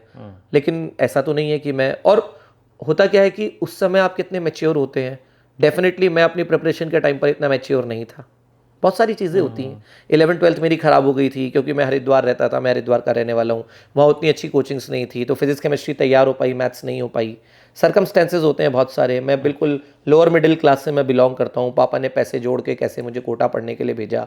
वहाँ पर भी जब गया तो फिजिक्स अच्छी थी तो उसे और अच्छा कर दिया, केमिस्ट्री अच्छी थी उसे और अच्छा कर दिया, मैथ्स ख़राब थी उसे और ख़राब कर दिया। ये होता है ड्रॉपर में, ये होता है। जो बच्चे ड्रॉप लेते हैं उनके साथ ये होता है, अगर ध्यान ना दिया जाए तो ये हो जाता है उनके साथ। तो नहीं जा पाया IIT, लेकिन अभी बहुत सारे IITians जो नहीं कर पा रहे होंगे शायद वो कर पा रहा हूँ अपनी लाइफ में। तो पहले तो बच्चों को ये बात समझनी पड़ेगी कि ये कोई एंड ऑफ लाइफ नहीं है। अरे मतलब कुछ भी नहीं है साहब। मैं तो मतलब आपको क्या बताऊँ, हमारे एक स्टूडेंट था अनुराग गुर्जर, अभी कुछ दिन पहले खबर मिली वो डिप्टी कलेक्टर हो गया है। और अभी परसों तरसों मैं एक फ़ोटो देख रहा था ध्यान से, अब पता नहीं वो बच्चा तो हमें पहचाने गई, लेकिन उसका चेहरा बहुत ध्यान से देखा। अभी यहीं ग्वालियर से, मुरैना से कहीं से कोई आशीष शर्मा नाम का बच्चा UPSC में सेलेक्ट हुआ है। मैं उसे देख के पहचाना ये मेरा स्टूडेंट है, और बहुत ब्रिलियंट स्टूडेंट नहीं था लेकिन सेलेक्ट हुआ है UPSC में। तो ये तो बिल्कुल दिमाग से निकाल दें। मैं तो बच्चों को उल्टा कहता हूँ, आप सेलेक्ट नहीं हो रहे तो भगवान के पास आपके लिए कोई बड़ा प्लान है। बड़ा प्लान है, ब्यूटीफुल। बहुत बड़ा प्लान है। मेरे मम्मी पापा चाहते थे कि मैं कॉलेज से निकलने के बाद BHEL में नौकरी करूँ, इंजीनियर बन जाऊँ। क्योंकि हमारे हरिद्वार रहते थे, वहाँ BHEL टाउनशिप थी, तो मम्मी पापा को लगता था भैया इंजीनियर बन जाए, 50-60 हज़ार रुपये इसकी सैलरी हो और बस बढ़िया, हमारा तो जीवन बढ़िया हो जाएगा। ठीक, पहला गेट का पेपर दिया, मेरा पेपर ख़राब हो गया। दूसरा पेपर दिया, उस साल BHEL ने वैकेंसी नहीं निकाली है ना। तो जब वैकेंसी थी तब मेरी रैंक नहीं आई, जिस साल रैंक आई उस साल वैकेंसी नहीं थी। तो भगवान के पास प्लान था। भगवान नहीं चाहते थे मैं 50-60 हज़ार रुपये की नौकरी करूं जाके। उस समय थोड़ा मलाल भी हुआ मम्मी पापा को, आप समझिए, है ना। तो भगवान के पास बड़ा प्लान होता है आपके लिए, और हमेशा इस पॉजिटिविटी के साथ चलना चाहिए। बहुत पॉजिटिविटी आगे भरी हुई है, बच्चों को ये कहता हूँ। और दूसरा ये कहता हूँ कि अपनी बात खुल के रखें।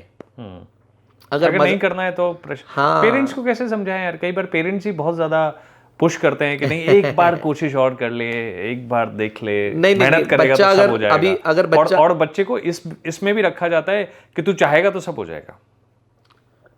देखिए क्या होता है, बच्चा खुल के बोलता है तो माता पिता सुनते हैं। मैं ये भी नहीं कहूँगा माता पिता नहीं सुनते हैं, खुल के बोलता है तो माता पिता सुनते हैं।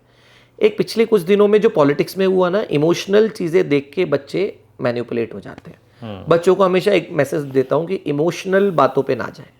बहुत सारे लोग आपकी इमोशनल वल्नरेबिलिटी को यूज़ करके आपको अपना प्रोडक्ट बेचने निकले हुए हैं। आप समझे मेरी बात। तो वो इमोशनल भाषण जो यूट्यूब पे चल रहे हैं, और जो आजकल टीचर कंटेंट क्रिएटर बन गए हैं और वो वहाँ पर एक्टिंग कर रहे हैं, आप प्लीज़ एक्टिंग और रियलिटी को पहचानना सीखें। बच्चों को हमेशा ये बात कहता हूँ कि एक्टिंग ना देखें आप। बहुत एक्टिंग चल रही है, भरी पड़ी है एक्टिंग। सच बोलने के लिए कोई तैयार ही नहीं है। इतना फेक नैरेटिव सेट किया जाता है यूट्यूब पर। बच्चे को लगता है कि ये तो बड़ा गरीबों का मसीहा है और वो जो है डिफेंडर में घूम रहा है। हमारे कोचिंग जगत के ऐसे बहुत सारे दिग्गज हैं जो अपने ही पैसों से अपनी मूवी प्रोड्यूस करवा लेते हैं और फिर चप्पल पहन के आने का नाटक करते हैं। तो हमारे यहाँ भी बहुत सारे सो कॉल्ड केजरीवाल जी हैं जो ज़बरदस्ती गरीबों की मदद नहीं कर रहे हैं, गरीबी को बेच रहे हैं। हाय मैंने गरीबों की मदद की, वो उनका प्रोडक्ट है भाई। कैमरा लेके जा रहे हैं घर में और उसकी एक दर्द भरी रील डाल रहे हैं। उस रील पे बच्चे कहते हैं ओ माय गॉड, कितने आप भावुक कर दिया आपने। तो एजुकेशन में भी ये वाला जो एक सिंड्रोम है ना कि एक घुस चुका है। हाँ, मुझे तो बहुत सारे लोग बोलते हैं सर आप पैसे कमाते हो। एक वो जो सेवियर सिंड्रोम होता है ना, थोड़ा सेवियर कॉम्प्लेक्स, हाँ, कि भाई हम एक्चुअली मसीहा हैं, हम लोगों की मदद कर रहे हैं, ये सब। अच्छा, कुछ बहुत अलग किस्म का थोड़ा और भी चीज़ें सब देखने आई हैं कि भाई जहाँ पे बहुत सारे टीचर्स हैं वो जो पढ़ा रहे हैं वो तो है ही है, बट उसके अलहदा जो है बहुत सारी बातें ऐसी कर रहे हैं, चाहे वो लाइफ से जुड़ी हो, कुछ हो, कोई कुछ नहीं तो प्यार मोहब्बत पे कुछ ज्ञान दे रहा है, कोई कुछ और चीज़ें कर रहा है, जस्ट बिकॉज कि आप ट्रेन है अपने सब्जेक्ट में। लाइफ पे उतनी सारी बातें करना आपके लिए, और कई बार आप फिर थोड़े दिन बाद आपकी निकल के आती है चीज़ कि आप ही जो है ना कि फेलो टीचर को प्रपोज करते हुए वो भी आपने बच्चों के सामने कर दिया। ये सब भी चीज़ें निकल के आती। मैंने क्या बोला, वो फेम के लिए चल रहा है सब कुछ। तो उन्हें ये पता है ना कि इस तरीके से भी हम एल्गोरिदम में बने रह सकते हैं। Exactly, जो पुनीत सुपरस्टार कर रहा है वो कुछ टीचर कर दे रहे हैं बस। एग्जैक्टली वो एल्गोरिदम में। तो बच्चों को समझना पड़ेगा ये बात कि टीचर यूट्यूब पे नहीं मिलता है। मैं आपको सच बात बताऊं, मुझे बहुत सारे लोग बोलते हैं सर आप यूट्यूब पे क्यों नहीं पढ़ाते। मैं उन्हें कहता हूँ कि यार मुझे समझने के लिए मुझसे मिलना पड़ेगा, और जो मुझसे यूट्यूब पे मिल रहा है उसके लिए मैं बहुत कॉन्ट्रीब्यूट नहीं कर पाऊंगा। मतलब मुझे बहुत सारे लोग ये भी बोलते हैं सर आप पैसे कमाने के लिए सब करते हैं। मैंने कहा बिल्कुल, पैसे भी कमा रहा हूँ और मेरा पैसा कमाने का तरीका भी अच्छा है और मैं इससे बहुत खुश हूँ। मैं बिल्कुल नहीं बोलूँगा मैं पैसे नहीं कमा रहा हूँ, और मेरा पैसा कमाना बहुत ज़रूरी है साहब। मैं पैसे नहीं कमाऊँगा तो कोई दोबारा टीचर नहीं बनेगा।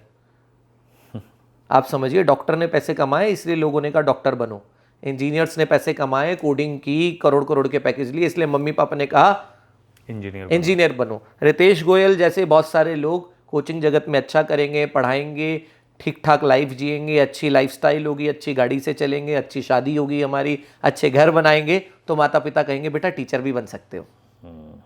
तो मैं थका हुआ प्रोफेशन नहीं बनाना चाहता टीचर को, और कोई ढोंग नहीं करना चाहता, कुछ नहीं करना चाहता। मैं तो अपने जो भी कोर्सेज चलाता हूँ उसमें 10-20% कमाने की मेरी ख्वाहिश है। कमाता हूँ, उस पर टैक्स भरता हूँ और कमाऊँगा।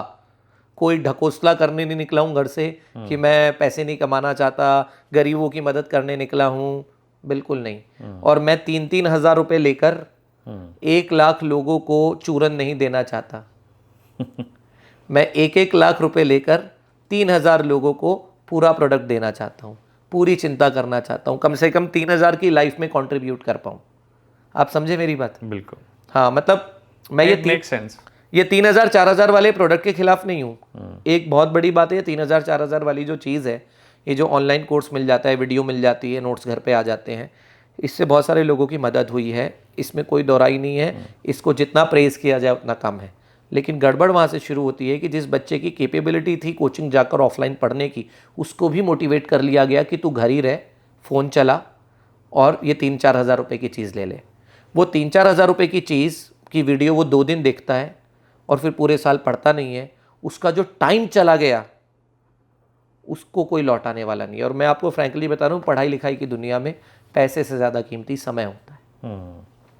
तो आपने 500-700 गरीबों की मदद कर दी, उसके लिए धन्यवाद, लेकिन आपने 50-60 हज़ार वो बच्चे जो अफोर्ड कर सकते थे ऑफलाइन जाके पढ़ना, उनको भी मोटिवेट कर दिया, उनको भी कह दिया कि आप ऑनलाइन पढ़ लीजिए और ये चूरन ले लीजिए और ये चूरन से आपका काम हो जाएगा।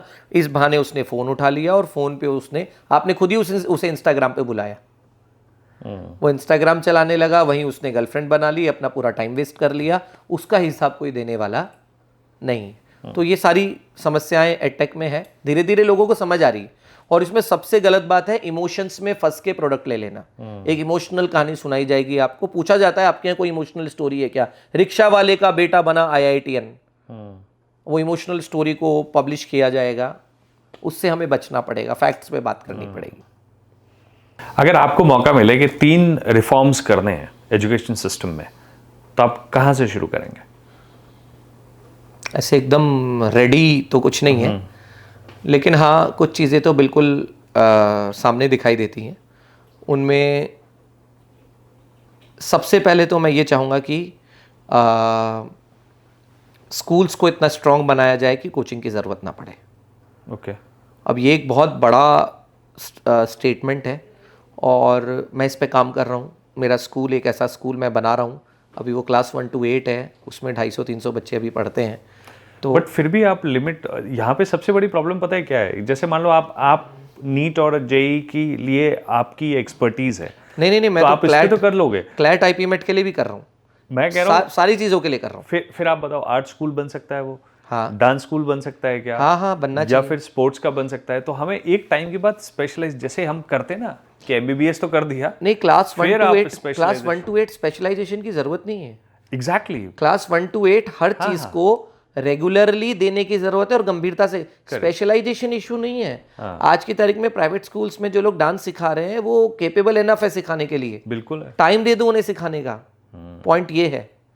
तो स्कूल्स पे बहुत काम होने की ज़रूरत है। मतलब मुझे ऐसा लगता है कि ये जो हम 365 दिन में 180 दिन की छुट्टी कर दे रहे हैं, इन 180 दिन में कंपलसरीली बच्चे के बाकी हुनरों पर काम हो जाए। आप मत पढ़ाओ उन 180 दिन, आपको छुट्टी करनी है ना भाई, महावीर जयंती पर छुट्टी होगी, लेकिन इस दिन स्कूल अपने बच्चों को डांस सिखाएगा। मैं तो कहता हूँ इस दिन बच्चों को नमोकार मंत्र सिखाया जाएगा। वही सिखा दो। तो ये जो स्कूल को बहुत पावरफुल बनाने की ज़रूरत है, स्कूल इतना केपेबल होना चाहिए कि 1 से लेके 12 तक, बल्कि प्ले स्कूल से लेके क्लास 12 तक किसी कोचिंग की, किसी एकेडमी की ज़रूरत ना पड़े। फिर 12th के बाद आप उसे specialise cricket academy, specialised art academy भेजिए ना। वो तो है ना, इंडिया में इतने सारे इंस्टीट्यूट्स हैं। जो बच्चा थिएटर बहुत अच्छा कर रहा था उसे एनएसडी भेजिए, जो बच्चा डिज़ाइन में बहुत अच्छा था उसको यूसीट दिलवाइए, उसको भेजिए, एनआईडी भेजिए, उसको आईआईटी बॉम्बे के बीडेस प्रोग्राम में भेजिए। कौन मना कर रहा है? उसी के लिए तो बने ये सब स्पेशलाइज इंस्टीट्यूशंस तो इंडिया के पास है। लेकिन वो जो जेनरिक काम होना चाहिए था बचपन से 12 तक, तो पहला काम तो स्कूल को बहुत स्ट्रॉन्ग करना चाहूँगा। दूसरा काम, इंडिया में टीचर होना बहुत ग्लैमर का विषय होना चाहिए। हाँ, मतलब जो ग्लैमर यूपीएससी को दे दिया ना हमने, यूपीएससी भी ठीक हो जाएगा 20 साल बाद अगर टीचर ठीक हो जाएंगे। आज टीचर्स अच्छे होने बहुत जरूरी हैं। तो सरकार ने कुछ कदम, टीचर से क्या मतलब है आपका? किन टीचर्स को आप अच्छा टीचर? मेरा कहना है कि जो बाय पैशन टीचर बनना चाहता है, कई बार वो भी कोडिंग करने चला जाता है, अंदर से दिल से तो वो टीचर था, उसका मन था सिखाने का, लेकिन टीचिंग में ना उसे पैसा मिल रहा था ना इज्जत मिल रही थी।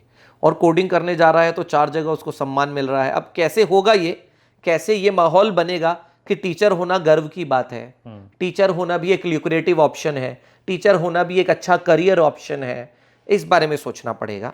They say in India कि you become a teacher by chance, not by choice. हाँ, मतलब सबके लिए नहीं कहूँगा, 5% 10% के भरोसे पूरी व्यवस्था टिकी हुई है। 5-10% आज भी स्कूलों में ऐसे कुछ दीवाने लोग मुझे मिल जाते हैं। जैसे मैं आपको बताऊं, मुझे एक संस्कृत टीचर मिले, वो इतने दीवाने थे, अब तो रिटायर हो गए, लेकिन इतने दीवाने थे, कहते मैं रिटायर हो गया हूं लेकिन आप प्लीज़ सर मुझे फ्री में बुला लीजिए, मैं पढ़ाना चाहता हूँ। तो वो दीवानापन है। दीवाने लोग हैं, टीचर्स हैं दीवाने, लेकिन 5-10% है, बाकी फोर्सफुली कर रहे हैं। तो दूसरा स्टेप मैं चाहूँगा कि टीचिंग प्रोफेशन की तरफ एक अच्छा क्राउड, एक क्वालिटी क्राउड आए, जो देखिए बाय डिफॉल्ट यूपीएससी में जाता है, जुडिशरी में जाता है, देखते हैं आप, वहाँ पर अच्छा क्राउड जाता है, लोग बहुत अच्छा, उनको आप बात करेंगे तो आपको समझ में आएगा कि उनका एक इंटेलेक्चुअल लेवल है। वो क्राउड टीचिंग की तरफ आना चाहिए।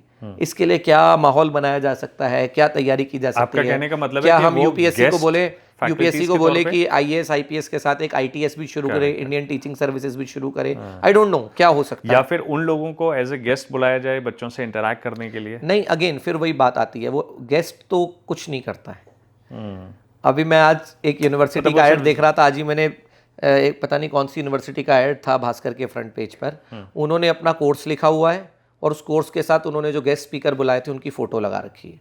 अब फैक्ट ये, सारे गेस्ट स्पीकर्स ने आने के पैसे लिए थे। मेरा कहना है इन सब के ऊपर जो पैसा खर्च किया था वो पैसा टीचर को दे देते, जो रोज़ पढ़ा रहा है तो वो ज़्यादा अच्छा परफॉर्म कर देता। मतलब अपने टीचर के खाते में पैसे दे के उससे कैश वापस लेने की प्रथा है अपने देश में। बहुत सारे स्कूल्स, कोचिंग, यूनिवर्सिटी, ये कोचिंग तो नहीं लेकिन स्कूल्स, यूनिवर्सिटी, कॉलेज इसलिए करते हैं कि उन्हें गवर्नमेंट के बायलॉज पूरे करने होते हैं, तो उनको पहले पैसा देते हैं और फिर उनका एटीएम उन्हीं के पास होता है, उससे कैश निकाल लेते हैं। तो उस बेचारे से तो कैश वापस ले रहे हो और गेस्ट को पैसे दे रहे हो, जो गेस्ट आधे घंटे के लिए आया और ऐसे ऐसे किया और चला गया। तो मेरा कहना है गेस्ट से काम नहीं चलेगा, वो तो एक डेडिकेटेड लोग, अच्छे लोग टीचिंग की तरफ लाने पड़ेंगे, दूसरा। और तीसरा ये कि शिक्षा को राजनीति से इंडिपेंडेंट करना पड़ेगा। एक शिक्षा आयोग का गठन हो, वो शिक्षा आयोग जैसे चुनाव आयोग है ऐसे शिक्षा आयोग है।